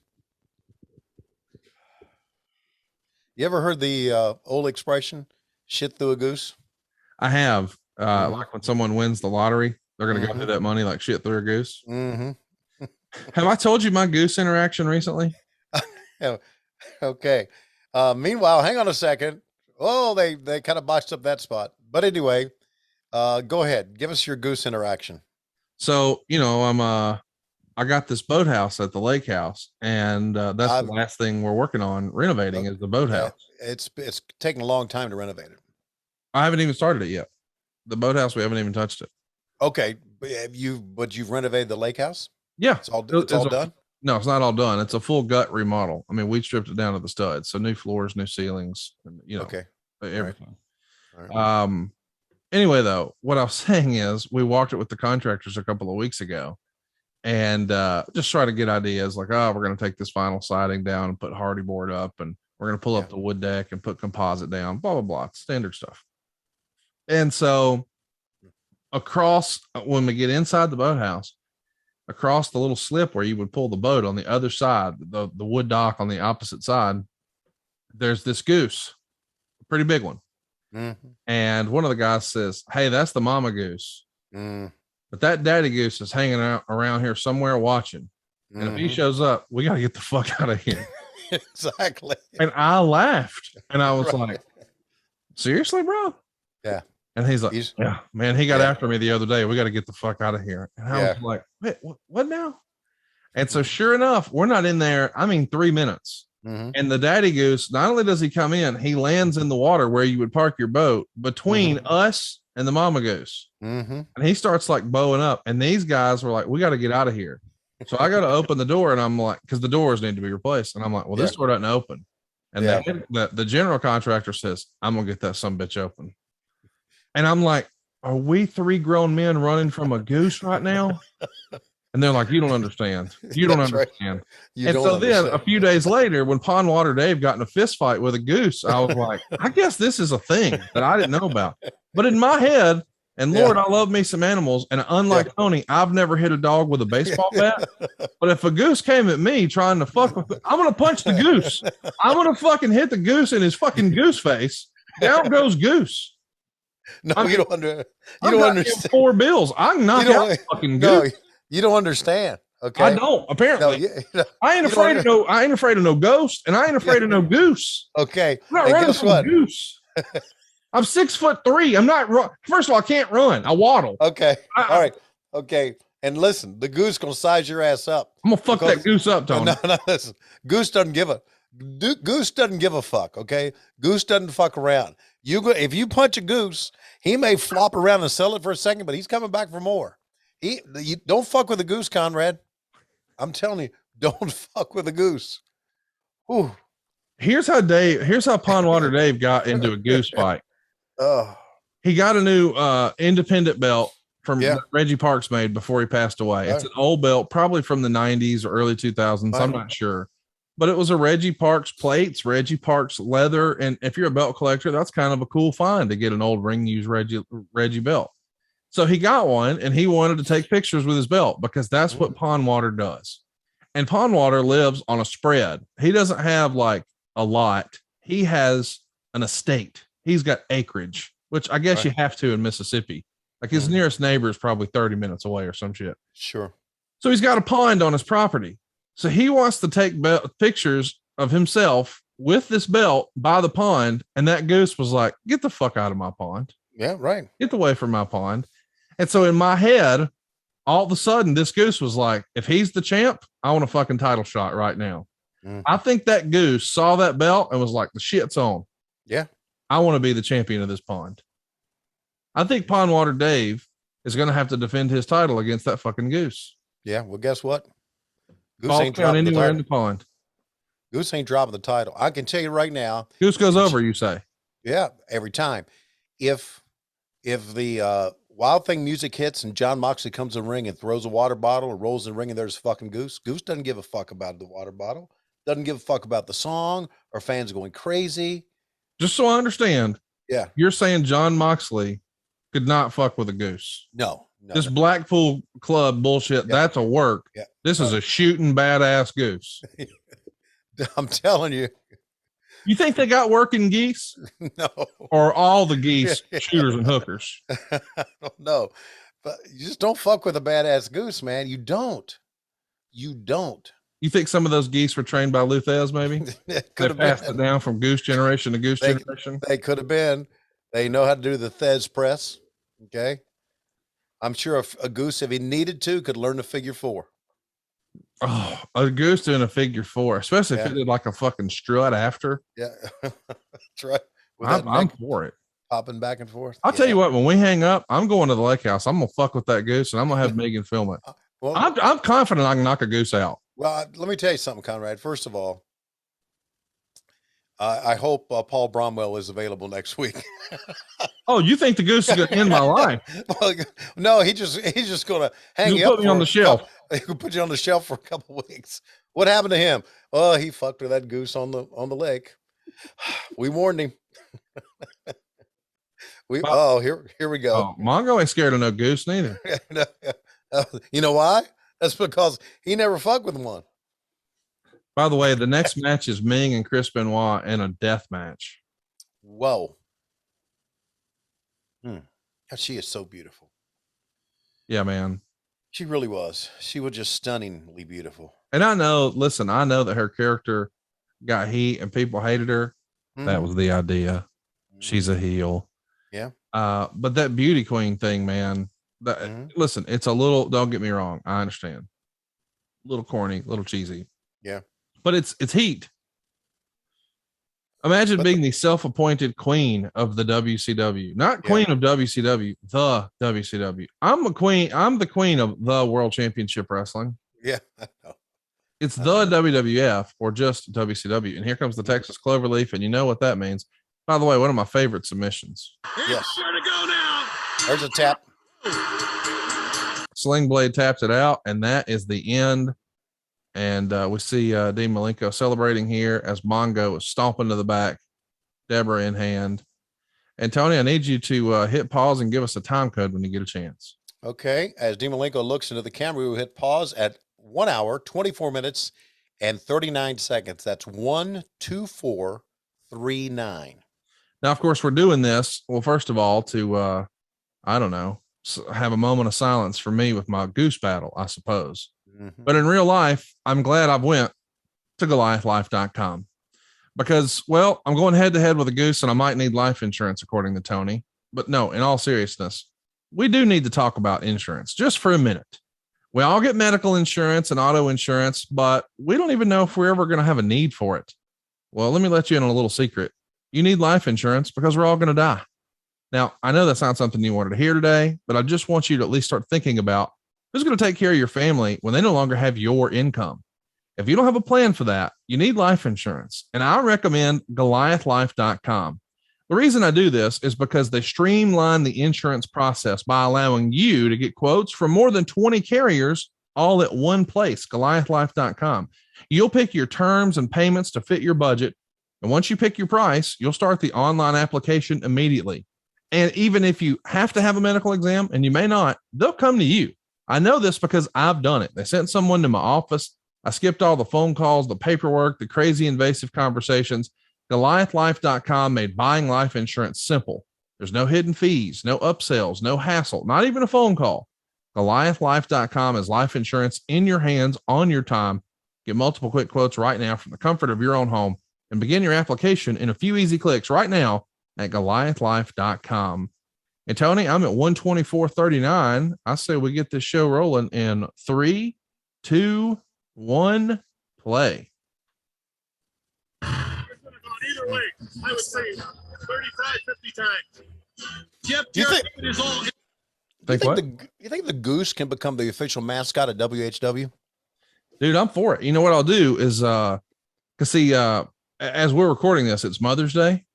And Yes, it is. There's this new resort, well, not resort, a new complex that was just developed on our lake, and they just opened a little grand opening, and they got these condos that you can rent so you can stay on the lake, and it's literally right across the water from my house.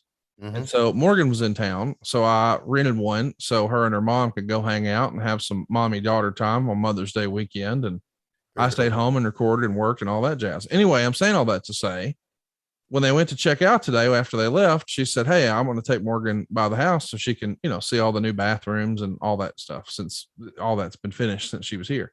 Right. So she went to check it out and she goes, "Hey, I went to show her the boathouse, but that daddy goose was back and we just left." Yeah. And I'm Daddy like, "Wait a minute, what?" She's like, "Yeah, you know how you said he was in the boathouse and y'all had to leave?" I said, "Yeah." She said, "Now he's at the end of the dock. Like, you're not allowed past the dock anymore." He's right. So that goose looking for you, Conrad. Hey, that goose thinks he's part of the NWO, and he's going to find out what Too Sweet is. I'm going to go upside that goose head. I'm not fucking scared of a goose. You're not going to talk me into being scared of a goose. I'm not. I'll admit, I'm scared of spiders because I know there's some that are poisonous that will kill you, but I don't know which ones. I'm scared of snakes because some are poisonous, and I don't know which ones. Right. But there ain't no goose that's poisonous. I'm going to fuck that goose up. Well, goose eat a poisonous spider and shit him out the very next day. I'm for it. Okay. I see him do the same with me. Okay. He's going to eat me and shit me the next day. He better pack a fucking lunch. He's going to be here a while. So, which reminds me, I was telling Lois, I said, Conrad has his lake house, and whenever he gets it finished, I really like to go see it. You and have Lois to. said, "Yeah, no, Lois said, not me." I said, "Why?" She said, "Because if you got a house on a lake, that means snakes, and I'm not going anywhere near snakes." I'll have you know, we've got the best snake service around. There's no snakes. Well, I told her, I said, there are snakes in our backyard. Okay. Yeah. There's snakes everywhere. Besides, what does she think? She's going to be in the house. She thinks there's going to be a snake come up through the toilet. Yep. That's what she thinks. So she's basically like a house person now. Oh, listen, she is petrified of snakes. What is it when you're afraid to go outside? Agoraphobia? Is that what Lois is? Yeah, she doesn't like going out in the wilderness. Mm. You know, I think I mentioned, and I think you even knew this, that Bug and I, when the weather breaks like it has and gets warm, we like to sit in the driveway. And we got our chairs back to back and we sit in the driveway because Bug loves to look down the road, loves to watch. So he just sits there, and Lois will never come out, but would never come outside and sit with us. Why not sit with us a little bit? You know, I've got the bug spray and I got citronella candles. I got a little wireless citronella candles. Yeah, you may laugh about that, but I'll tell you a story about that in a moment. Okay. Well, stop. Okay. I got off. I spray on me, and I got the. I got off yesterday too. Oh God. And I've got the little speaker that I play my music on, and Bug and I sit out there, and sometimes we'll have a little drink. Maybe normally not. Lois came out and sat with us the other day. I thought it was so great to sit with us. And yes, I got to have the citronella candles. You know why? Why? Do you have one of those auras or things about you that attracts bugs? When you go outside, do you get bitten by mosquitoes? Yeah, I got that sweet meat. Yeah. Skeeters light my ass up. Well, light my ass up. Okay. When I go outside, and I can't do it, man. I've got to have candles all around me. I've got to have bug spray, or I will just get welts all up and down my legs, back of my neck, on my arms, everywhere. And Lois will go out and say, they're not biting me. And then I'll say, yeah, well, guess what? They're all over me. And then she'll say, yeah, because skeeters land on shit. And that's kind of our argument. But they bite the fuck out of me. I can't do it. So I got the citronella candles. Kind of mean. What? They land on shit. Well, it's, you know, we've been married almost 41 years now. And, oh, by the way, coming up very soon. Yep. Matt Schiavone's 40th birthday. How about that? What are we doing for that? Nothing. And he like, he said, You're doing something. Wait, he said, you know, he used to always call me old man. Yes, sir. He's getting to that past middle age type thing. You know, I think it's tremendous. Now we're not doing anything for it because I think he's coming home to celebrate it, and I'm not going to be here. Oh, well, that checks out. I mean, I'm going to be down at the Florida SuperCon in Miami. Oh, Jesus Christ, Tony. What's wrong with you? Nothing. Listen, I would get it if you were at your gig that pays you millions of dollars a year. Mm-hmm. You're going to go sit with some slapdicks like dumbass Dirk Manning. Yeah. Or like a payoff that'll buy you a ham sandwich. Mm-hmm. And you'd rather do that than celebrate your son's 40th birthday. Yeah. Well, there you go. Well, you know, I was already booked. I was already booked, and I can't. I don't step out on my bookings. If so, I'm booked, so what I'm you're not saying gonna is your son turning 40 snuck up on you. Yeah, it's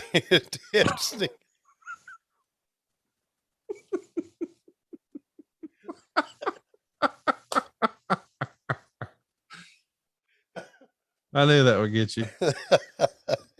Yeah, it kind of did because he lives in New Jersey. I didn't think he'd come here to celebrate it. Well, I mean, do I even have a son? He lives in New Jersey. Yeah. Who knows? Did people age up there? I don't know. And I didn't know he would come home for it, but he wasn't going to come home to be with us. He's going to come home be with his sister and his brother because the three of them are very close. Buddy, that tickles me. That you're going to be signing autographs for strangers instead of celebrating your son turning 40. By the way, I'm going to that. I want to shoehorn my way into that. Okay. Because I'm going to take him. I'm going to find Michael Hayes there in Atlanta. Oh, please. We're going to go to some shoe show. Stop. What? Look see the guy in the yellow right there. Yep. Okay. I hope the camera widens out. We see it. There he is. That's me in 10 years, right there. No, it's not. Yeah. That guy. I mean, Don't get Michael Hayes involved with my son at all. Okay. he knows where all the good spots are. No, I don't want Michael Hayes involved in my son's affairs at all. Your son's Okay. affairs. You're not even there. When you start showing up, he doesn't need surrogate daddies anymore. I'll be your daddy. I know your daddy didn't love you, but Uncle Michael does. Maybe I ought to cancel this. Why don't you get Uncle Daddy a Bud Ice and put it on ice, Nabes? Oh my God. The people we have met in our journey that is called life. And Michael Hayes, one of them. And what about this match here? How many stars did this match get? Or did it By get the way, dud? this is just a brutal affair. Yes. 2 3/4 stars. Meltzer would say Benoit was over like crazy. The crowd reacted whenever Benoit was on offense and died when Meng was on offense. And the finish left the whole place deflated. Since the idea is a long-term program, Meng needed the win for credibility, but it didn't work because as tough as he is in real life, the fans at home don't know it. And when they're told on television, it doesn't register because they've seen him as the faceless jobber for too long. Benoit was phenomenal in this match, which he got more mileage out of Meng in a single than anyone has since Meng came to WCW. He built it into a dramatic match that would have had a great pop for the finish had he won. It was also a worked Japanese style with a lot of submissions and rope breaks. Benoit looked very small next to Meng, blah, blah, blah, blah, blah. So anyway, you get the idea, but Meng's going to get the win with the Tongan death grip. Yeah. 2 3/4 stars is the rating. I kind of see what he's saying. The fans are into Benoit. And if he would have won, especially here in Horseman country, it would have gotten over. But it is kind of a crazy thing to see that here in Charlotte, one of the Horsemen are going to lose to Meng. I don't know why we didn't do a good enough job. And I'm talking about as a company, as companies, to get Meng over. And maybe all he needed was somebody talking for him. You know it? Yeah. Yeah. If you had like a Jim Cornette. Oh, it would have crushed. Yeah, exactly. It would have crushed. Yeah. One of my favorite moments is when I saw Meng and when he came into AEW with his son, you know? Yeah. And you know where it was? It was right here in the same building. Right Really? here. In Charlotte. Yeah, in Charlotte. Then at what is now called the Bojangles Coliseum. Same building. Isn't that ironic? Have you ever had anything you enjoyed at Bojangles? Like any food at all? Oh yeah, What, absolutely. What do you? I've mentioned this before. Country ham biscuits. Okay. Yeah. Oh, they're wonderful. Love their country ham biscuits. As a matter of fact, I love their biscuits. And this is not a Bojangles sponsorship. I love their biscuits. By the way, they don't have country ham biscuits. Yes, they do. I'm looking at the menu right now. They have a Cajun chicken filet biscuit. They have a sausage, egg, and cheese biscuit. They have a bacon, egg, and cheese biscuit. They have a sausage and egg biscuit. They have a sausage biscuit. They have an egg and cheese biscuit. They have a pimento cheese biscuit, and they have a southern gravy biscuit. They do not have a ham biscuit. Then they've taken them off the menu since I've been there because I know that the one that's right down the road from where I live has country ham biscuit. Used to, you're saying? Well, apparently so. But I really like some country ham. Don't you like country ham? I prefer city ham. Okay. I like pigs that are like metro, you know? Right. You don't like pig that's been out in the country and wallowing in the eating shit its out own there. shit and hanging out with Hillbilly Jim. Right. I want like I don't know, maybe like a Jim Barnett pig, a city pig. Thank you. Well, because from what I understand, Mr. Barnett lived in a penthouse, like a high rise in Atlanta, right? I don't give a shit about him, and thank you for bringing his name up. Oh. By the way, you got heat with Barnett? Not now. He's dead. So listen, Benoit here is a machine. Yeah, but not only everything he does looks fantastic. Looks fantastic. It looks real. Why don't kids watch more of his matches? Maybe because it's politically incorrect too, because the way he ended his life and ended his child and his wife's life, but everything he did was spectacular. watch him work, watch him chop, and just. Oh, so that's it's a death match to where you have to answer the 10 count. Got it. Got to pull yourself up. I don't know why kids don't do this. Maybe they do. Maybe I'm wrong. If I was a wrestler, we'll spend a lot of time looking at these guys, man. He's talking there. But we'll see him get on the offense here in a bit. See, here he goes. Look at that. Just force. Look how he grabs in the face and just. I gotta assume if Benoit's life didn't end the way it did, Mm-hmm. and he didn't become such a tragedy and a tragic figure. Yeah. I mean, my God, he would probably be on a lot of folks like Mount Rushmore of best in-ring wrestlers. I think he would have a conversation that would be like, you know, Benoit, Flair, Michaels, Brett. Yeah. Right. There you go. But Maybe, they don't. Maybe Kurt Angle, you know? Yeah. Yeah. So it's probably Kurt Angle, Chris Benoit, Brett, Sean. Yeah. That's probably the four. When you really think about it. I mean, don't get me wrong, Flair was fantastic, but yeah. Okay. But of course, that's not the case, and nobody talks about him, and I understand why. Next up, we've got the Steiner brothers taking on Konnan and Hugh Morris. But man, they got plenty of time here. You know, Meng and Benoit.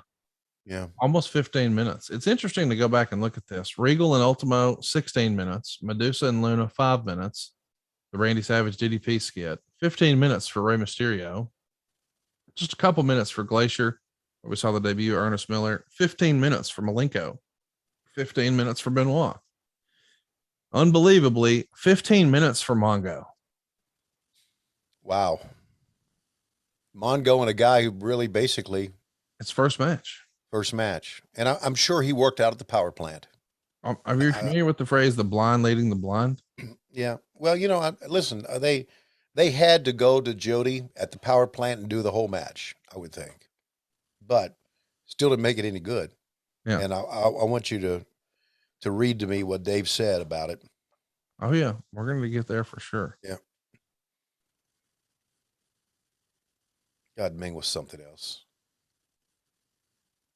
Just an indestructible guy.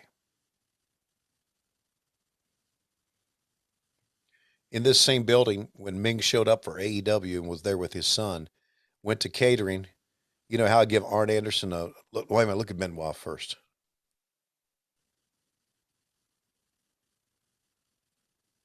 Wow. Anyway, so I give Arn Anderson a hard time backstage, as you know. Of course. And so Arn was sitting here with Meng and catering, and Arn looked at me and said, "Say something to me now." I said, "No, I'll pass." Yeah, look at Benoit. Look how he throws those punches, and look how good they look. And just everything's intense. Yeah, that's right. If you could define in a word Chris Benoit's matches, it was intensity. Right. Here's some news and notes behind the scenes. Meltzer would say there appeared to be even more of a feeling that the booking change was something more than temporary, although only a few know for sure. Terry Taylor appears to be doing much of the detail work along with JJ Dillon, although most seem to think Kevin Nash is a very strong influence on much of what is going on. And it's Nash who was Sullivan's biggest critic. Those close to Sullivan say he fully expects to be back as Booker when he returns. Where was Kevin during this time? What happened? Was he hurt? I can't remember. Was he on hiatus? He overdosed backstage. Okay. I got wheeled out. Wow. I don't even remember that. Maybe it happened, but when I was out doing TV and nobody talked about it. Hey, you know, during this era, I've said this before, this was the era where we fled when the show was over. Really? Oh yeah, you told me that. So like as soon as we gotta go, and your bags were already packed and ready to roll, and you were out of there. Already in the car. Yeah. Yeah. And we took off. It's completely different now because now we go backstage, and obviously we got Rampage. But I go back and I talk to some of the guys and some of the girls who have wrestled and you know, give them a fist bump or tell them, you know, they always say, is there anything you think I should do differently? And you mock them for it. Yeah, I do. Because who am I? You're Tony fucking Schiavone. Yeah, but I've never taken a bump. So, but I appreciate them saying that. And, but here's what they want. They want you to put them over. I do. Well, just tell them, hey, you don't have to ask me that. I'll put you over. Well, yeah. Whether it's good or not, I'm going to sell it. Did you not watch Nitro? Right. I called Nitro in 2000. I can handle your shit. That's what I should say. That's what you start saying. That's exactly. Did you know I called the Judy Bagwell on a pole match? I think he'd be just fine. I'm going to use that. I'll probably use that coming up this week when we're in New York City or when we are on Long Island. Because you're not in Long Island. Better not say that around Taz. Oh, that's a pet peeve of his. Well, yeah, I've heard that talked about. Well, if it's not one thing, it's another with him, you know? Oh yeah. He's got to have something to rail against. Right. He's a little bit like Pop in that regard. Yeah. Pop likes to have something to be mad about. Well, how do you think Taz is going to be at age 70? There's a Tonga death grip, and there's the end of the match.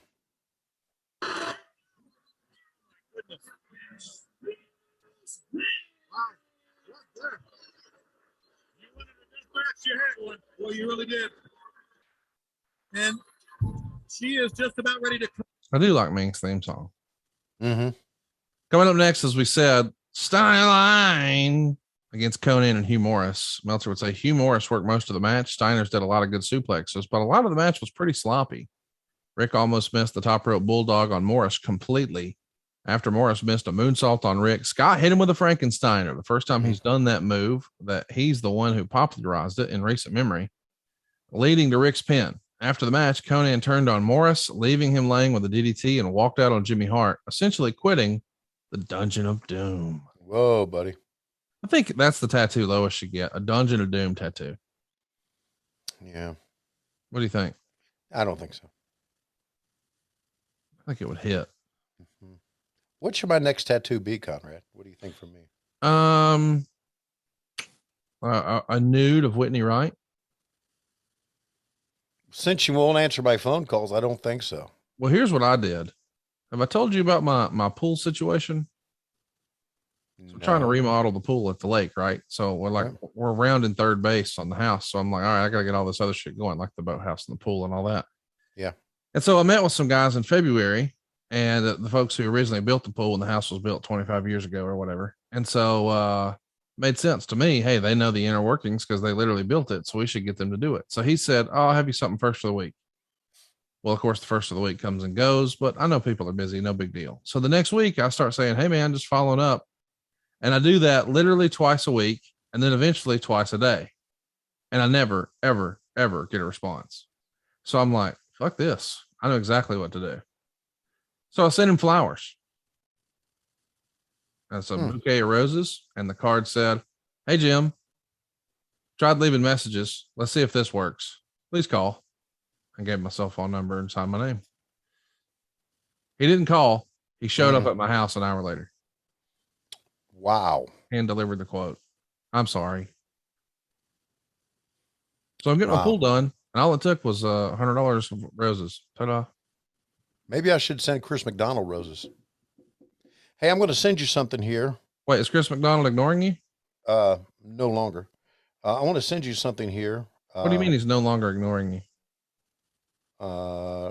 See if you see if you've seen this before. Check your phone. All right. Somebody sent me this and it just really popped. Oh yeah, I saw it. Is that not great? That's 100% real too. I know it is. That's what makes it great. What we're talking about is just a picture of 9-year-old. Taz. Don't. Oh, okay. It jumped on your head. Okay. But I'm not going to show it here. I'm not going to show it on my social media. Whatever you do, don't Google Taz wrestler kid picture. Don't you fucking do it. If you do it, Tony's going to get in big shit trouble. Oh, here come the Steiners, buddy. The guy on your right is a member of the Cherokee. I can't get on. It's still, and I talked to him at length about being a member of the school board, and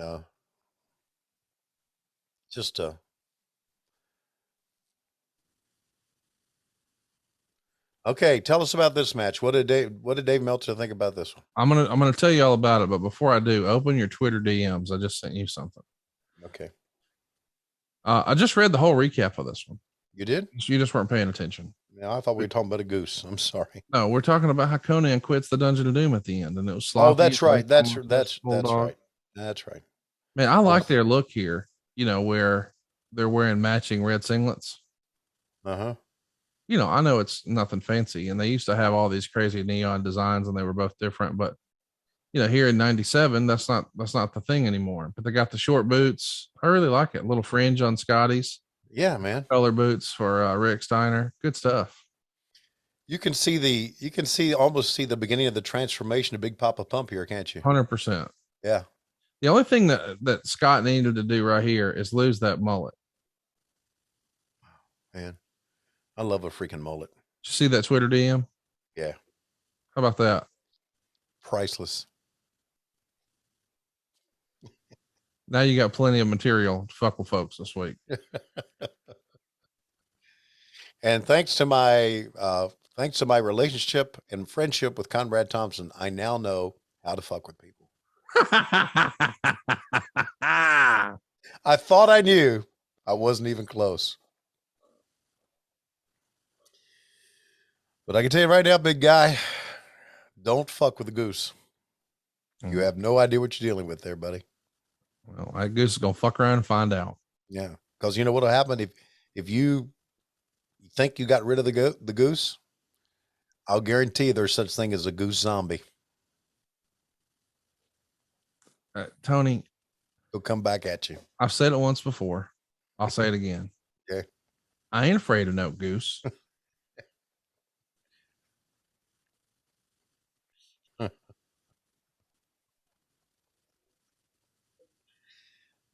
Yes, boys and girls.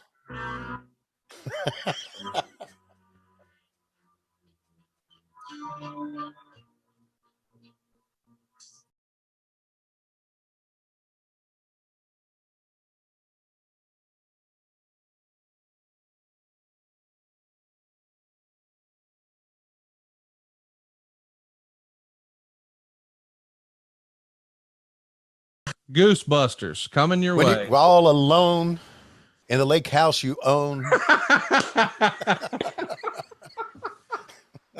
What are you going to call? Goosebusters. Here's what I'm going to do next week, just so you know. Okay. I'm going to get Scott Steiner on the phone. And I'm going to say, hey, man, I'd like to book you for a personal appearance. Oh, and I'm going to come to the lake house, and I'm going to have him cut his math promo on the goose. Okay.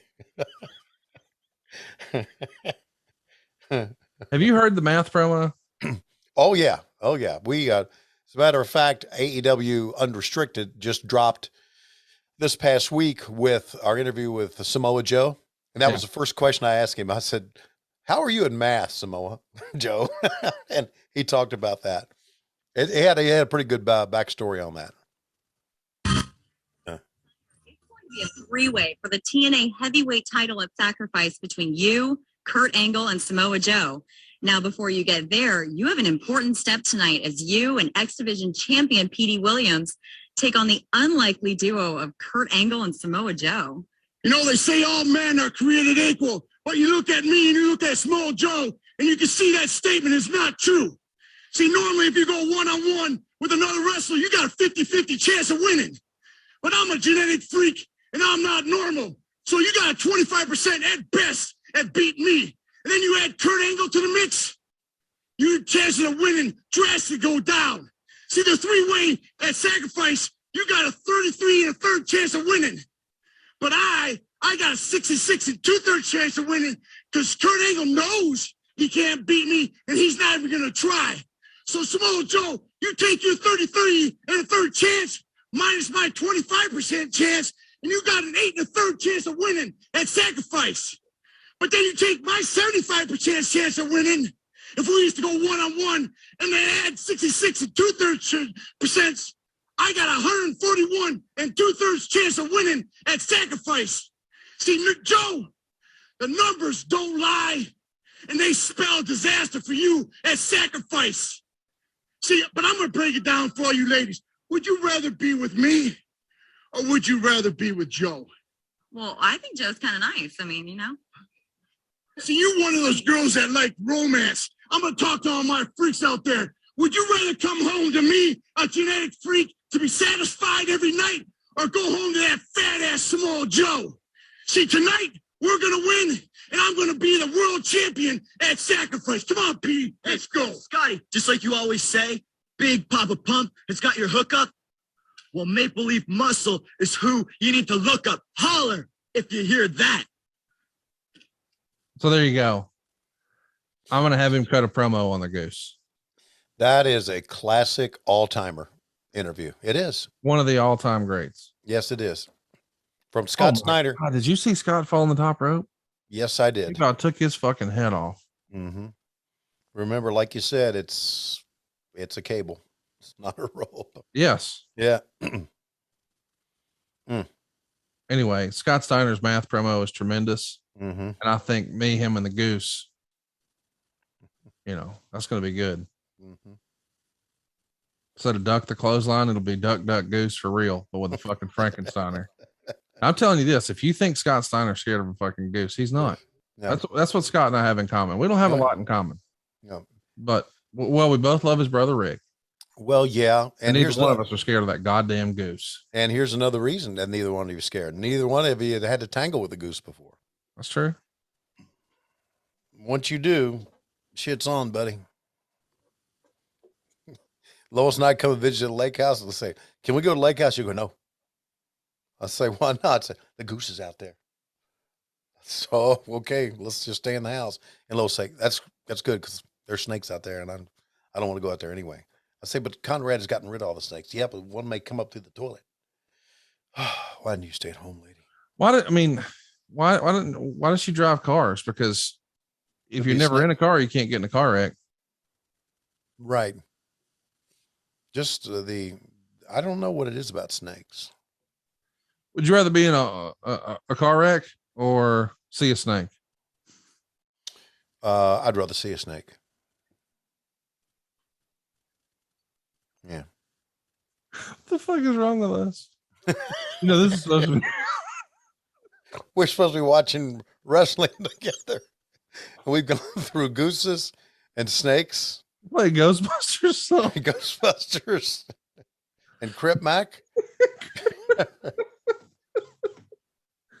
They pay us for this. We get money for this. I mean, honestly, what we're doing right now should be illegal. Yeah, I know. And listen, I get it a lot when I go out to do signings and someone will say, "Man, I love Conrad's podcast because I love listening to, the wrestling talk from like Bischoff and Bruce and Jarrett and Arn, but you guys are funny." So that's it, huh? We're just funny. That's it. Okay. You make me laugh. Well, good. If we brighten your day, we've accomplished what we should accomplish. Yeah, I get asked all the time, with all the podcasts that I do, "Hey, what's your favorite one to do?" And it's the same answer every time. Tony Schiavone.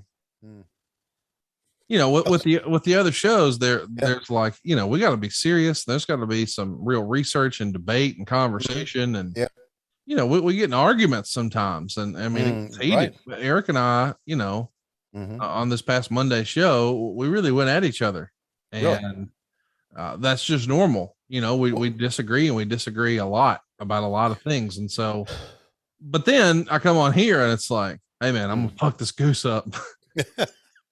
What did you and Eric get into an argument about this time?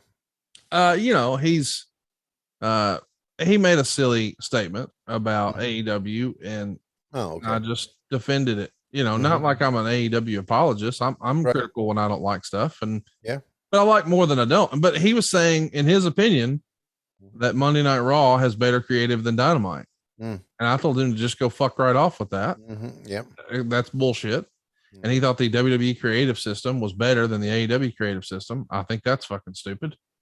And you know, he compared that when TNA used to have 2 million viewers, and he said, you know, that's twice what AEW has now, blah, blah, blah. And I'm like, okay, I understand all that, but the revenues aren't the same.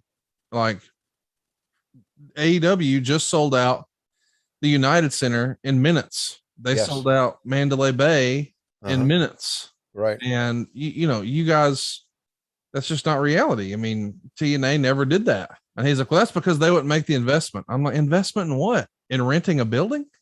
No, you couldn't do it. Like when TNA ran pay-per-views, 8,000 people bought it. Over 100,000 people buy the AEW pay-per-views. So to say, and so his argument was, if you could have 1,000 quote unquote wrestling fans, 100 of which were hardcore internet fans, 900 of which were just casual wrestling fans, he'd rather have the 900 than the 100. And I said, I'd rather have the group that spent the money. I consider myself an NFL football fan, but let me just tell you this, Tony. I bought 0 NFL tickets last year. I bought 0 NFL jerseys.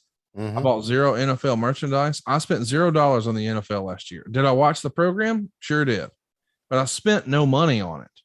The AEW audience, love them or hate them, is fiercely loyal. They buy the merch. They buy the figures. They're going to buy the video game. They buy the pay-per-views. They buy tickets. They go see it. And if you really are a fan of something, you'll spend money on it because you're passionate about it. So I was arguing, I would rather have the 10% that's fiercely loyal and engaged and will spend the money, as opposed to 900 sort of passive, whatever. And, you know, he of course didn't see it that way and thought that was silly and blah, blah, blah. And he's looking for tonnage, but I've bought radio before, and I've bought radio stations that had a huge frequency and had a huge cume and all that. But then I've also bought little tiny mom and pop AM stations that had a fiercely loyal audience and got a much bigger return. Yeah. So, you know, that's the idea. Yeah. And some of our advertisers know that too. Some of these advertisers you hear on our show, you don't see big television campaigns for, because they understand, I could pay for the tonnage, or I could go straight to where these folks are, meaning you don't know who's watching that TV program. I mean, a whole bunch of people are. Let me tell you who's listening to this. Men, 96% men or 98% men, and it's age 34 or 25 to 54. So if you're looking for men 25, 54, we got them. Which is why our sponsors are about losing your hair and keeping your dick hard. But the commercials on wrestling are not about keeping your hair and getting your dick hard. And that's because there's more than just men that watch that. Yeah. But I don't even know. I had this discussion the other day, Tony. I'm curious your feedback on it as we see the Steiner brothers pick up the win. And thankfully that one's over. Not the best match they ever had, star in 3/4. What do you think female wrestling fans listen to? Are there a ton of female wrestling podcast listeners? I don't think there are. I don't. I know they exist. Right. Because look, we've got, there's a number of women who come in with their husband and say, I do listen to you guys as well. But I think a lot of that, again, I'm not saying that there aren't women who listen. I'm just saying the overwhelming majority of our listeners identify as male. Or overwhelming. You are overwhelming. Exactly right. And so I'm just saying, you know, this technology push where people are now gravitating more towards podcast and less towards terrestrial radio or satellite radio or whatever. What are the female wrestling fans listening to? And I think it's just podcasts of a different genre. And I think that they might identify as pro wrestling fans.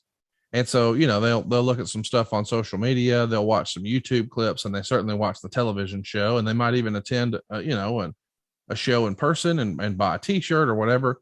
But I don't think that the female audience has this insatiable thirst for wrestling knowledge and more stories and insight. Yeah. Like if you just remembered one story from 1997 today, and I know you don't remember anything at all from all the acid you've done over the years, all the drugs and all the damage you did to your brain and your frontal lobe. I understand that, but I'm just saying specifically, if you gave one story about 1997, it would be clickbaited and quoted and spread all over the internet, because that's what we as wrestling fans, we want to hear. So instead of you reading the news, you would become part of the news simply because you remembered something. And we have this insatiable quest for more information and more knowledge and more behind the curtain. I don't know that female fans have that as much as the males. No, that's a very valid point. And you're very astute in all of that. Maybe female wrestling fans would rather hear a wrestling podcast done by their favorite wrestler at the current time. I don't know. Because maybe they gravitate to that wrestler. I don't know, but that's very astute. There's another thing too, in all this talk, and they kind of started when I asked you about Bischoff. Yeah, we probably don't do the numbers that TNA did back then, right? As far as ratings, but TNA didn't have to contend with Netflix and Apple Plus. Oh, nobody's Disney arguing Plus. that, Tony. Everybody knows that. Yeah, right. So that's why the numbers are what they are now. But what I'm saying is television is changing. Here's the point I was making with him. All right. If you're TNA, right, you've got a huge audience that watches your show for free. But when it comes to spending money on it, it's a tiny audience. Yes. You give away 800 tickets every time you do TV. You don't sell them because you just give them away. And then when you run a pay-per-view, 30,000 people buy it at best. Meanwhile, when AEW runs a show, they sell thousands of tickets, oftentimes selling out huge arenas, gigantic, biggest in the country arenas. I mean, not stadiums, but I mean, a stadium show with AEW will happen next year. I'd bet money on it. But you sell, well over 100,000 pay-per-views. So what would you rather have? A huge audience of which you only engage a tiny percent to spend money, or half the audience of which a much larger portion spend money? I would much rather, at the end of the day, I just think if you're running a business, and I know that sometimes people get the two confused because everybody wants to talk about ratings and nobody ever really wants to talk about the revenue. And they say the rating is everything. It's not. Yes. What's everything is the advertising dollar. And I think that's lost on people. But I'm an advertiser. I have bought over $10 million in advertising. That's not a lot of money, but for an Alabama mortgage company, it's kind of a lot of money. But I've spent well over $10 million. I don't know the real number, but I know for sure it's at least that. So I'm saying all that to say, I want the shit that's going to work. Yep. I could go spend a whole bunch of money and make sure a whole bunch of people see the message, but if they don't respond, then it didn't work. And my point is, if you motherfuckers can't sell your own goddamn pay-per-view, how am I going to sell them something? You can't sell them your own thing, and they're watching you. How they gonna buy my shit? They tuned in to watch you, and you can't sell them nothing. Well, that's what TNA did. They couldn't sell them nothing. Right. AEW, on the other hand, boy, these fucking goofs are running around. Oh man, there's a 19th Kenny Omega figure. Better get it. What's the difference from the first 18? Different pants. Fucking A, gotta have it. They line up to get that shit. And, there's a limited run on this micro brawler. It's only available till noon. Better fucking get them all. And man, my group chat is filled with motherfuckers who get a shipment of AEW shit every single day. Were they doing that during the TNA day? Nope. Yeah. So that's my point. As an advertiser, put me on the AEW show with half the audience because I know they're fiercely loyal. I know they'll spend money. And I don't think the WWE audience is engaged to that level. I think there's a whole lot of people who are just conditioned to watch Monday Night Raw because guess what? Wrestling's on Monday. I'm a wrestling fan, so I'll turn it on. I'm a football fan. I watch Monday Night Football every week. I watch Thursday Night Football every week. I watch Sunday Night Football every week. By the way, it doesn't matter who the teams are. So it doesn't have to be a team that I'm a fan of. I'm a fan of football. Well, if I'm a wrestling fan, I've been conditioned now for well over 30 years. Wrestling's on Monday. I'm going to watch on Monday, which is why it was a stroke of genius that you guys went head to head with Monday Night Raw because wrestling fans were conditioned. Monday is wrestling day. Right. Right. Yeah. All good stuff, man. So anyway, we had that whole argument and Eric's still wrong, but whatever.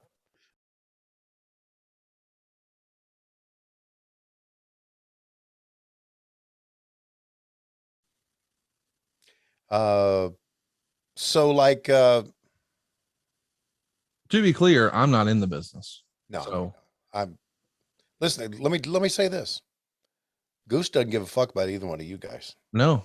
And I'll tell you this. I don't give a fuck about no.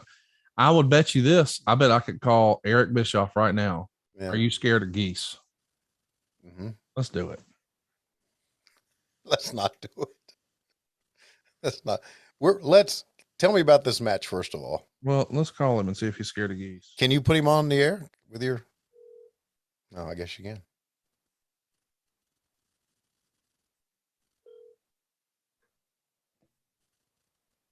Hello.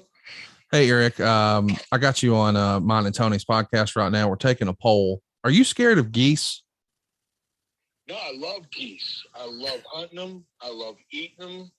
Okay. I love watching them fly.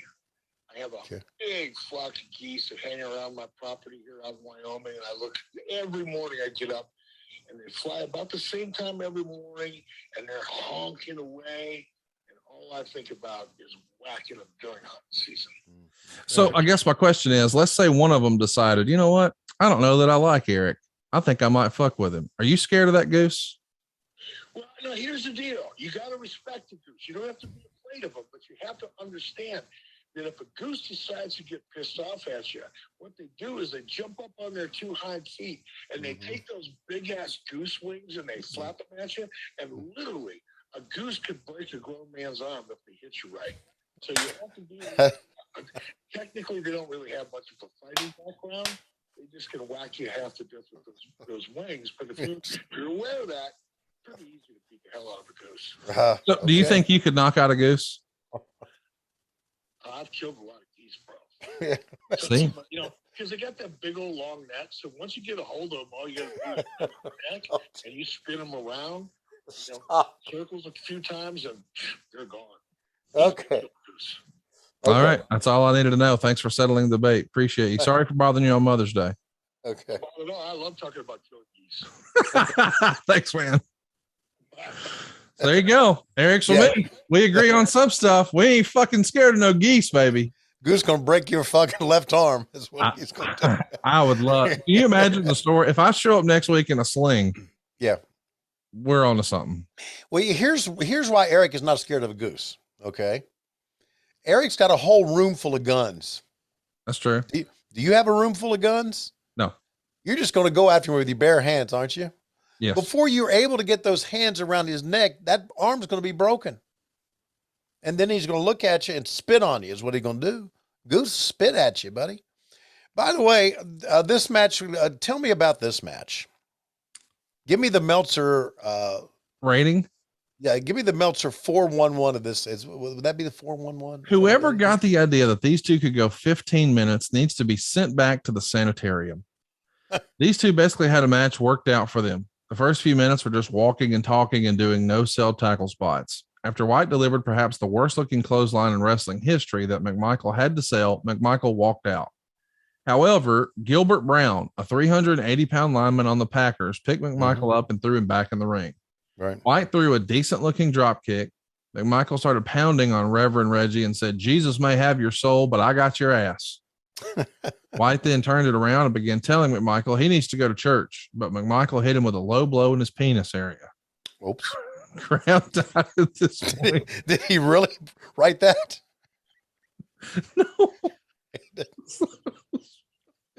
Of course he did.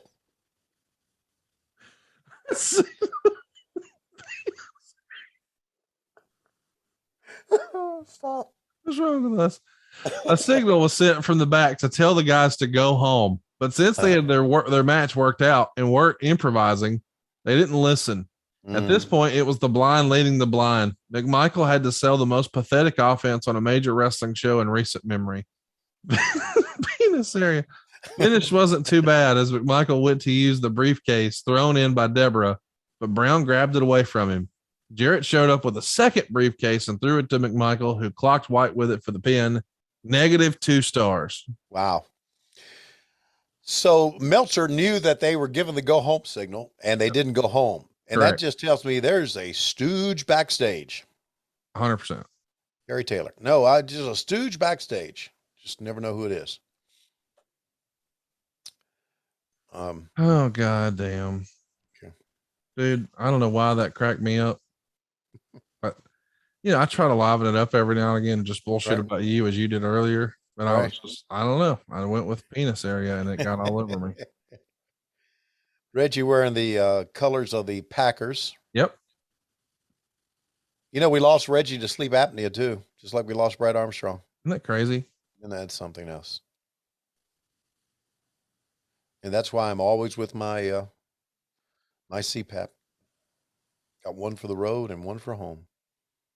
Loving it. Yeah. It's once you get used to it. Between that and chili sleep, you're set, man. I'm set, brother. Sleeping Absolutely. good in the neighborhood. Mhm. All right, so we got a grip on the trapezius. Yeah. Gorilla And- Monsoon will be having fun with this. This is so stupid.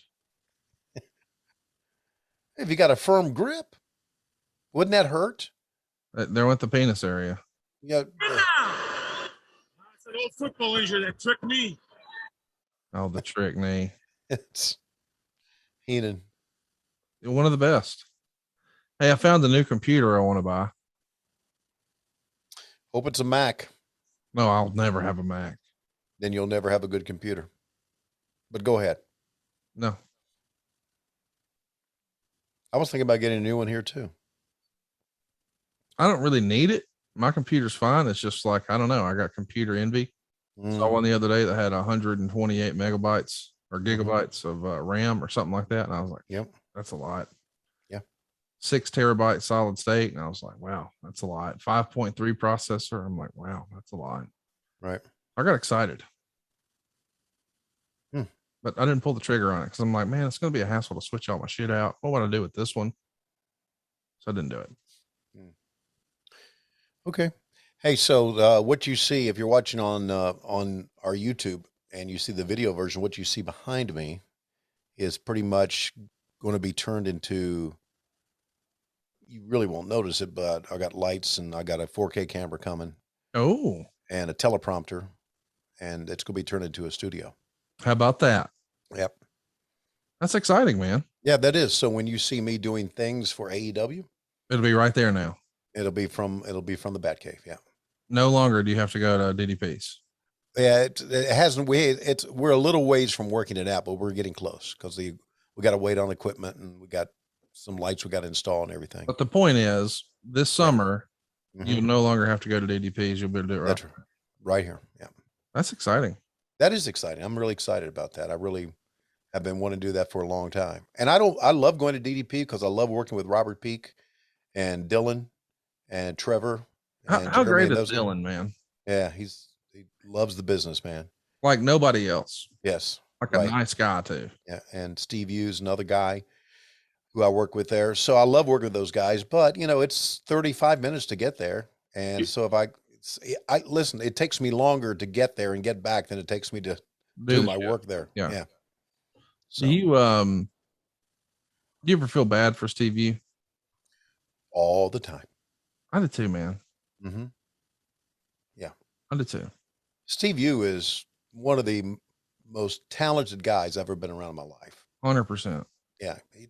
I don't think there's anything he cannot do. When it comes to electronics and computers and sound and video, all that.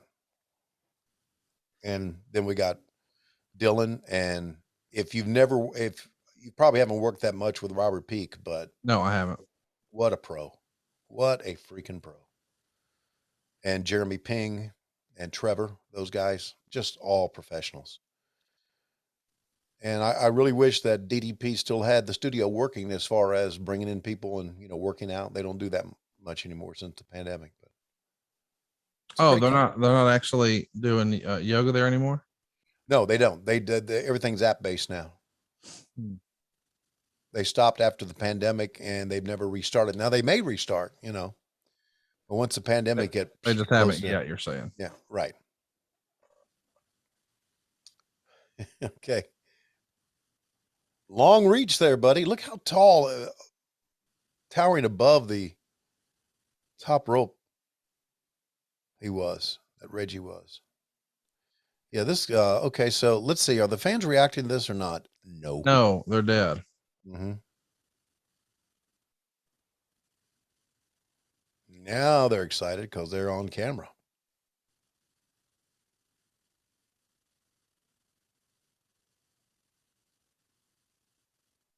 This is really criminal that this match is going this long.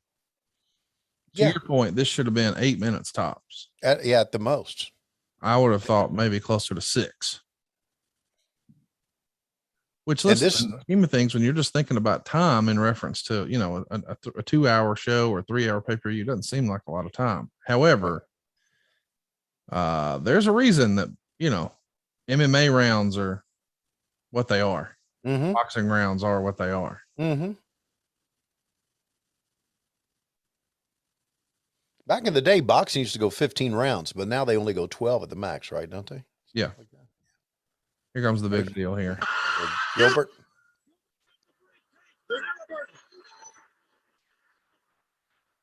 What's this?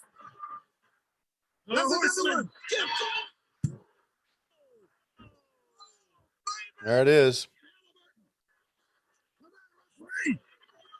No! 1!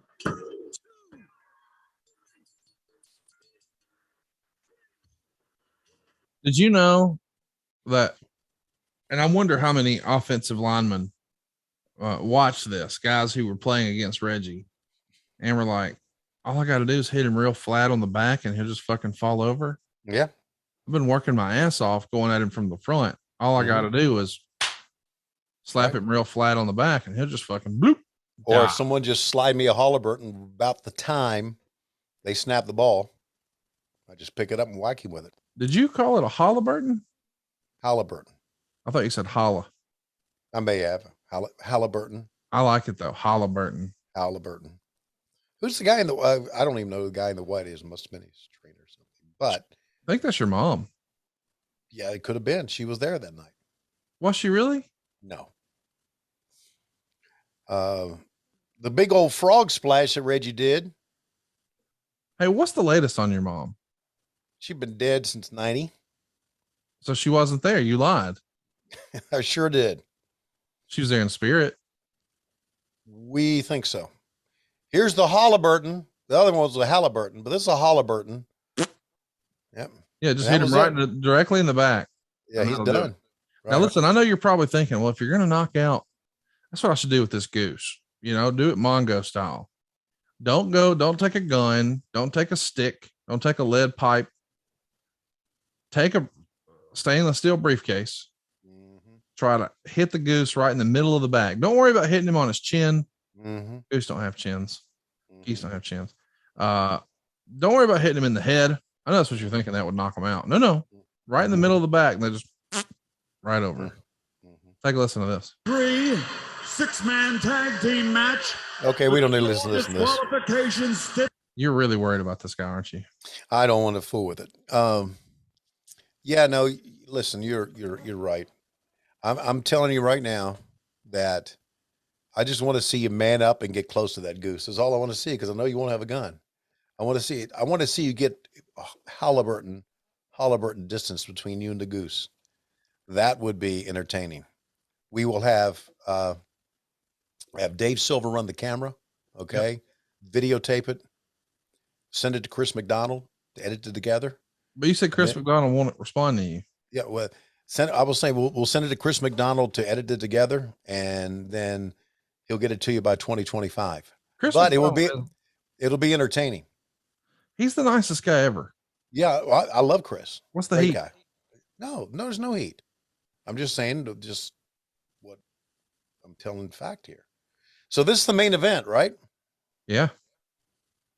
It's Kevin Greene, Roddy Piper, and Ric Flair taking on Hall, Nash, and Waltman.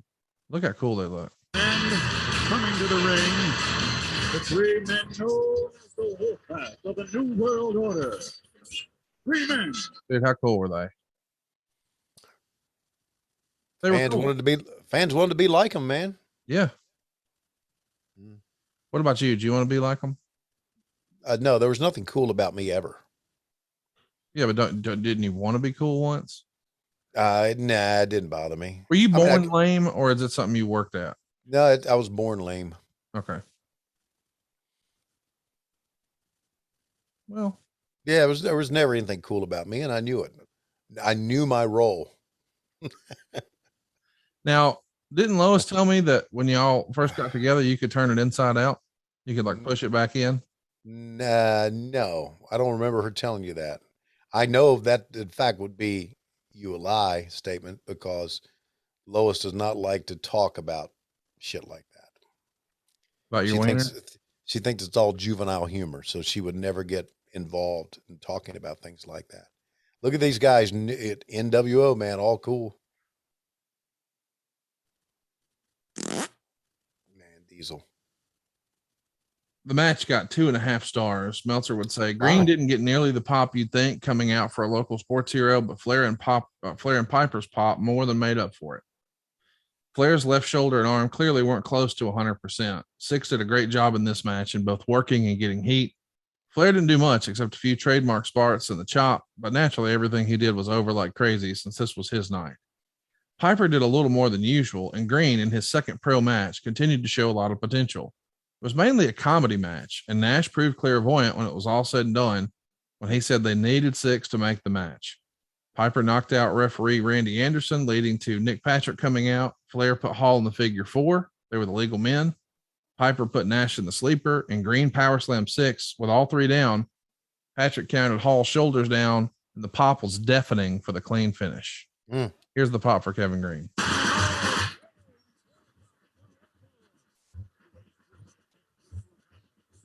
So they've had to put the music in it over it, so it sucks. You know, I've been doing obviously tons of wrestling matches and big shows. TV never. It doesn't matter who's doing it. Never translates to the pop that we hear in the arena. Well, CM Punk's dead. When he came back, the first time, you're probably right. Listen to this. The icon. And now making his entrance to the ring, the second member of this 3-man tag team representing the WCW. He's legendary in the annals of professional wrestling.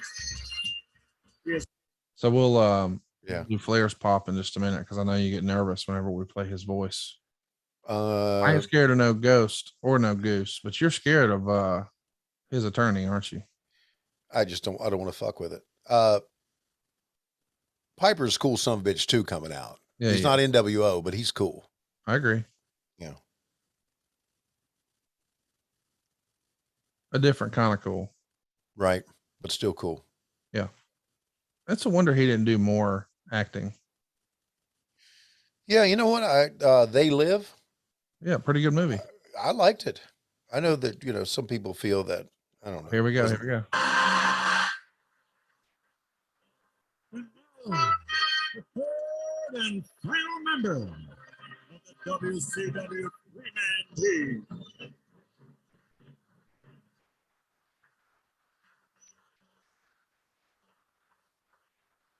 There are stars, and then there are superstars.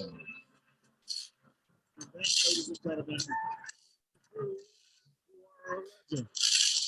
this man is indeed a legend. I like that. There are stars, there are superstars, and then there are legends. Mm-hmm. He was, you could tell Flair when he first walked out was emotional.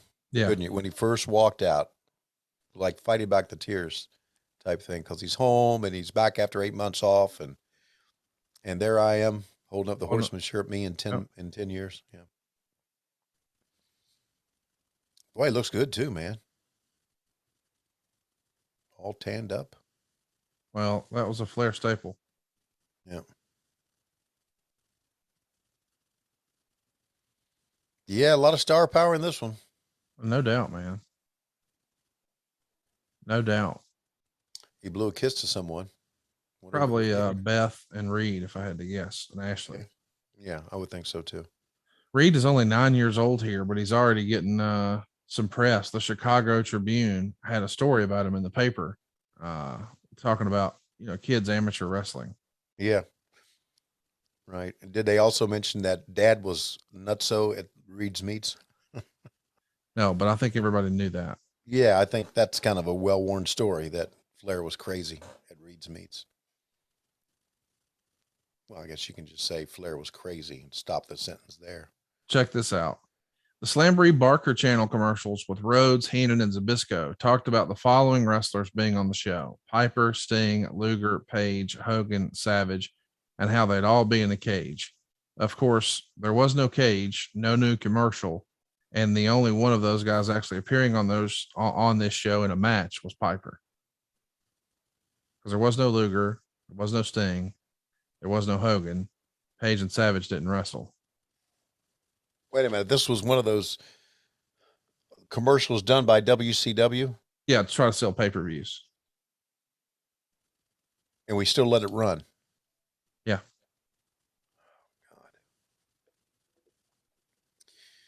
God. Hey, we shouldn't be surprised. Should we? Well, it's WCW, you know. Right. That's look and listen. Here in '97, we're at our height here, kind of, aren't we? By the way, I want to mention what we're watching right here. I think you could argue, don't get me wrong, there were big moments, but this is probably the biggest, most high profile match Waltman ever had. He's main eventing a pay-per-view. And so while a lot of the guys on the other side were arguing he didn't have the star power to be in it, Nash said, dude, if we put Hogan in there, who's going to fucking wrestle? And he's right. You know, you need somebody, because Flair's been on an 8-month layoff. Piper was never known to be some sort of in-ring technician. And Kevin Greene is, I mean, super green. Right. So you need somebody who can fly around and make them look good. Right. Is that going to be Hogan? Right. Don't you think? Oh, yeah. No, that's a valid point. Absolutely. Sean's one of those guys that is critical to making a good match.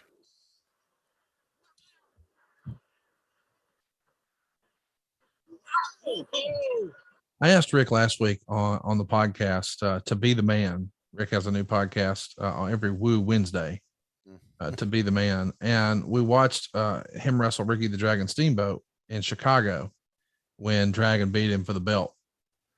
Anyway, I'm saying all that to say, as we're having this conversation, I said, hey man, all over the globe, not just the country, but all over the globe, anytime anybody throws a chop, you don't have to be in the promotion, in the building, in the country.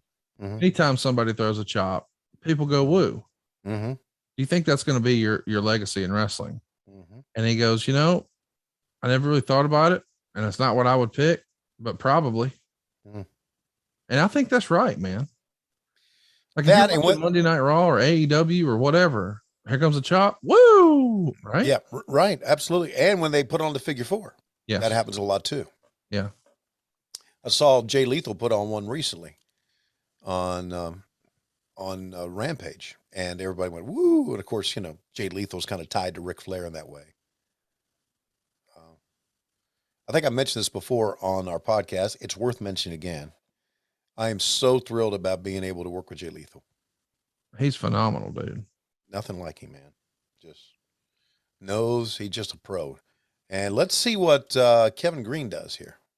The biggest pop was when Flair was doing his gyration to the ring. That was the biggest they went pop. Bananas. Yeah. Because this is a bunch of dudes watching, you know, and these guys have been doing crotch chops on the other channel and, you know, meet me down there. Down where? Right down here. You know, all that stuff. Did you ever do that to Lois? Did you ever crotch chopper? I wouldn't dare. Again, know your role. I wouldn't crotch chop her, and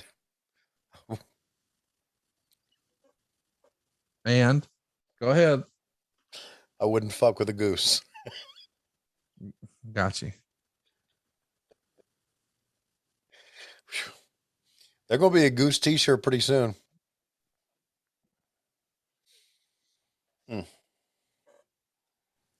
Maybe if Silva hasn't made the cover art yet, he should put a goose in the cover art. Flock of geese. Man, how about Kevin Nash here putting the business, giving the business to Kevin Greene? Mm-hmm.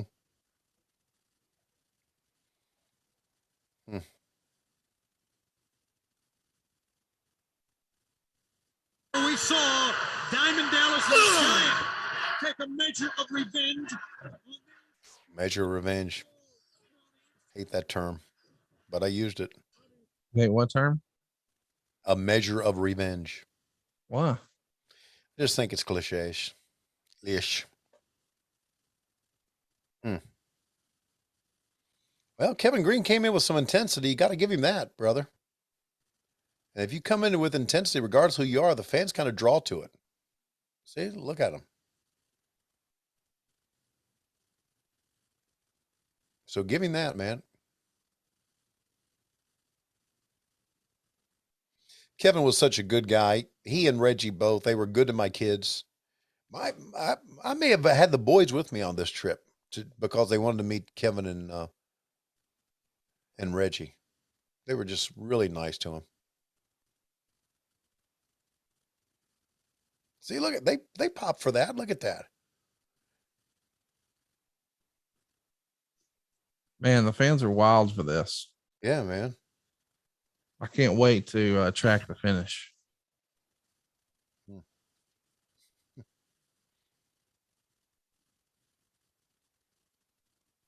Yeah, this is really good, man. This kind of makes up for what we just witnessed, right? Yeah. I mean, a little bit, but god dang.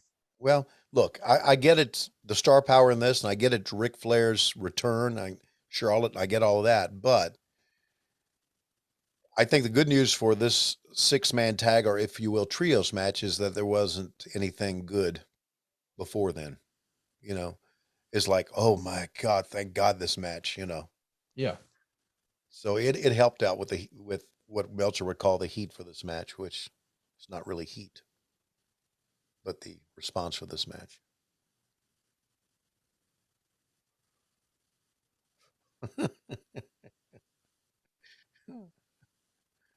Kevin Nash. I mean, Scott Hall. What a talent. God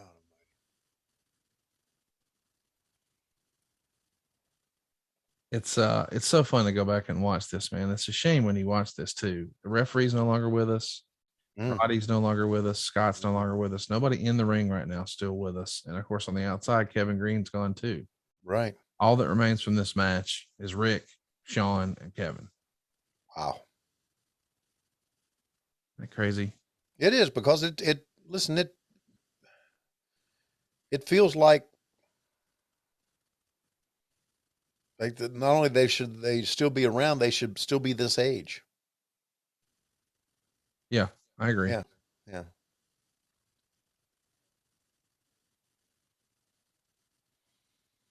Hey, I'm enjoying this one. This obviously we're showing over the last 2 weeks here on What Happened When, we're showing the difference between WCW in 96 and WCW 97, which is profound if you follow both these podcasts. And this is, of course, this is like what, in April of 86? April of May of 97. May of 97. Later on that year, we'll have Hogan and Sting. So 97 was just a phenomenal year for us. Yeah.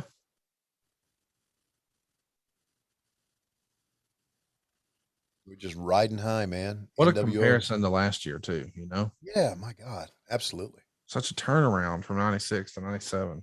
Mm-hmm. And look at Piper firing up. Fans are getting into it. Yes, they are. You want to guess what we're doing next week, or do you know? Are we doing Bischoff gets rid of the Young Bucks or something like that? Bischoff beats the Young Bucks. We're going to watch an Impact from May 19th, 2011. Oh, good. Isn't that crazy to think about? Yes, it is. Crazy to think that was like 11 years ago. In 2 weeks, we'll be back talking about Dusty versus Tully from 1987. Wow. And then we'll do exactly what we did for Slamboree with Great American Bash in June. We'll hit Great American Bash 96 and then 97. Okay, good. I like this comparison, 96, 97. Yeah, that's good. Such a huge difference. Right. Now, the difference being Great American Bash 96 is where Kevin Nash, you know, is a part of WCW, and he's going to powerbomb Eric Bischoff, but it's not called the NWO yet. Hulk Hogan's not a heel yet. So we're still not really where we need to be, but we're moving in that direction. Right. But a year later, man, the NWO is running high. Absolutely. Scott Hall, man, not only does he was meant to be a freaking heel, or maybe not, maybe just meant to be a cool guy. Put it that way. Because the line between heel and babyface really blurred with the NWO. And here he comes. Oh, Flair's firing up here. Yeah, man. Flair knew how to do it, buddy.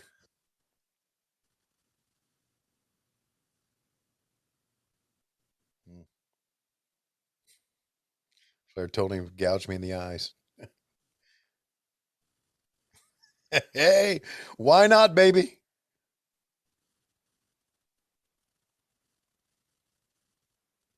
Don't sing it, bring it.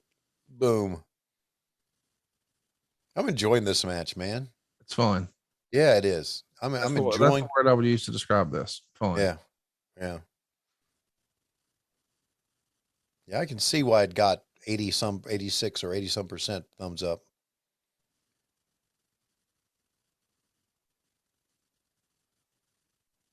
Yeah, look at Sean. Kevin grabbing him. Oh, wow. Down goes Flair. Wow.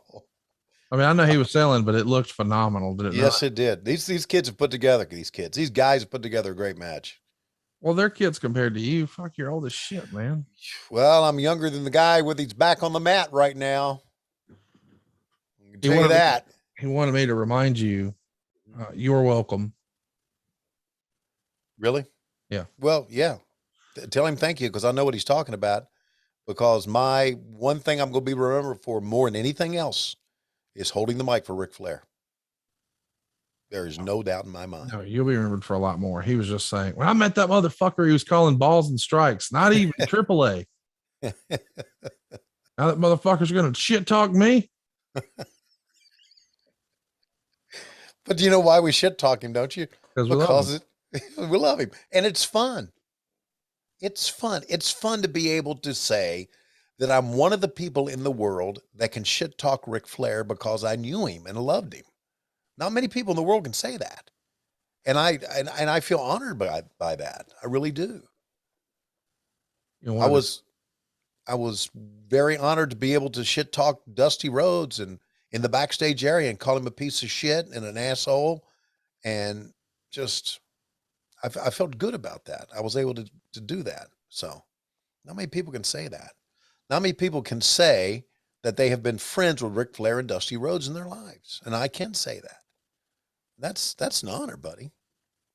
That's part of not only a guy who worked in the business, that's a guy who was a big wrestling fan. Butts and Seats, Tony Schiavone story, available on Amazon. Sorry. how many of those books do you still got to sell before we can start talking about it, you reckon? Well, under the black hat, baby. Oh, we're trying to break that number. Oh, no. When you beat, oh my God, look at this. Yeah. Syxx giving the Bronco Buster to Flair. Oh, Mhm. and then he flipped him off. Yeah. I like that, flipping off Roddy Piper. There's a fan in the back there putting his hands on his head, watching this match long before fans put their hands on their head so they could be seen on camera. It was authentic putting your hands on your head. You think people do it now to be seen? No question. There's no question. Why do you think that? I don't know. They just want to be part of the show. And they know if you put your hands on your head, that's a good reaction. And there's a chance you may get seen on camera. Hey, I'm not against it, but I know and I understand.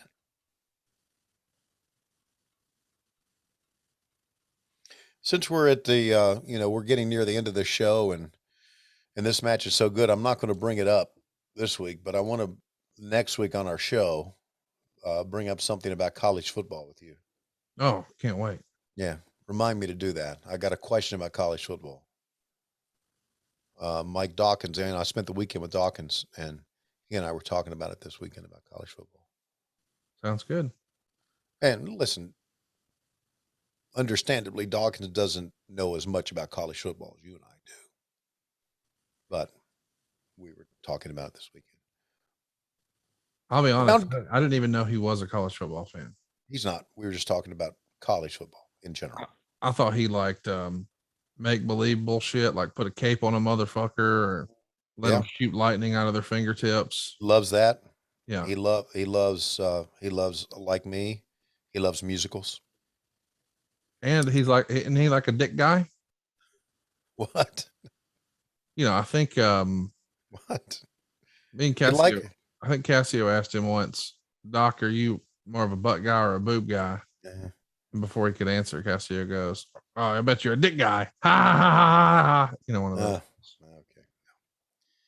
Which is fine. I don't care. I thought he was whatever. Mike Dawkins was a very accomplished singer at one time. Fuck out of here. He was, and we'll talk about that. What is accomplished singer? He's got some Grammys. No, he won some Tonys. Oh, stop. Oh, here we go, man. Here we go.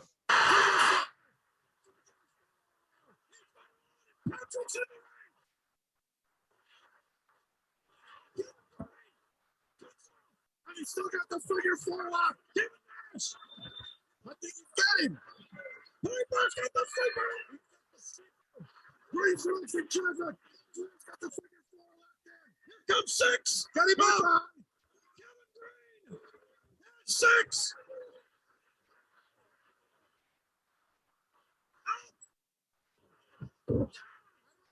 It's doing that, but somebody make a call. Do something. They are all down.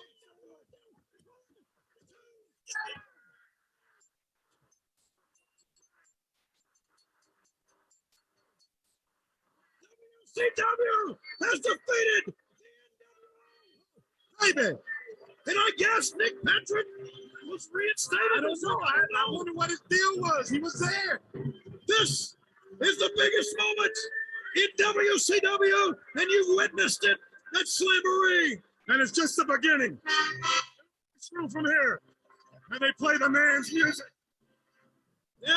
Big moment, man. Probably one of the last great moments in Charlotte for WCW. Don't want to be a downer. Great moment, great pop, but could Craig Leathers please take a reaction shot of a fan? No, he couldn't. Jesus. Just cut away really quickly. A fan with their hands raised, a couple of fans reacting to it. No. Didn't know how. Well. Wow, look at some fans throwing some shit here too. Maybe, I guess we always think about Bash of the Beach 96 where they're throwing shit, but I guess throwing shit was in fashion back then. Yeah. I guess that kind of led to it. Right. Well, the fans loved it, and we still got the show now. 2 minutes of the show. What are we going? Okay, we got you. We're talking to the camera. See, Flair and Piper never needed to talk to the camera. Just you get mad when people talk to the camera. Only because I think it's overdone. It's like nut shots. In the penis area? Yes.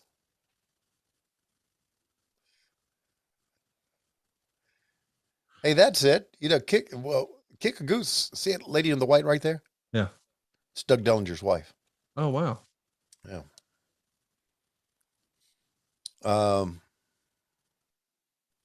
So do you want me to wait through all the credits? Or can we No.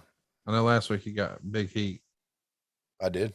Yeah, you were mad at me when I tried to say, "Oh, it's the end." You're like, "No, there's a minute and a half left. Let's watch the fucking credits." I forgot all about the credits. Well, we don't need credits. Here's what we do need, though. We need to know that it's about that time. Yes, ladies and gentlemen, it's about that time. We go out to the lake house and let's check in with our colleague, Dave Silva. Thank you very much, Tony Schiavone. It is going to be Conrad against the Goose. Conrad has been now armed with a Halliburton briefcase. That's Halliburton, Dave. Sorry, Halliburton briefcase. And Eric Bischoff is his second, and he has got, looks like 10, 15, 20 shotguns and a couple of rifles. And the Goose is up on his haunches, and he's fighting his way.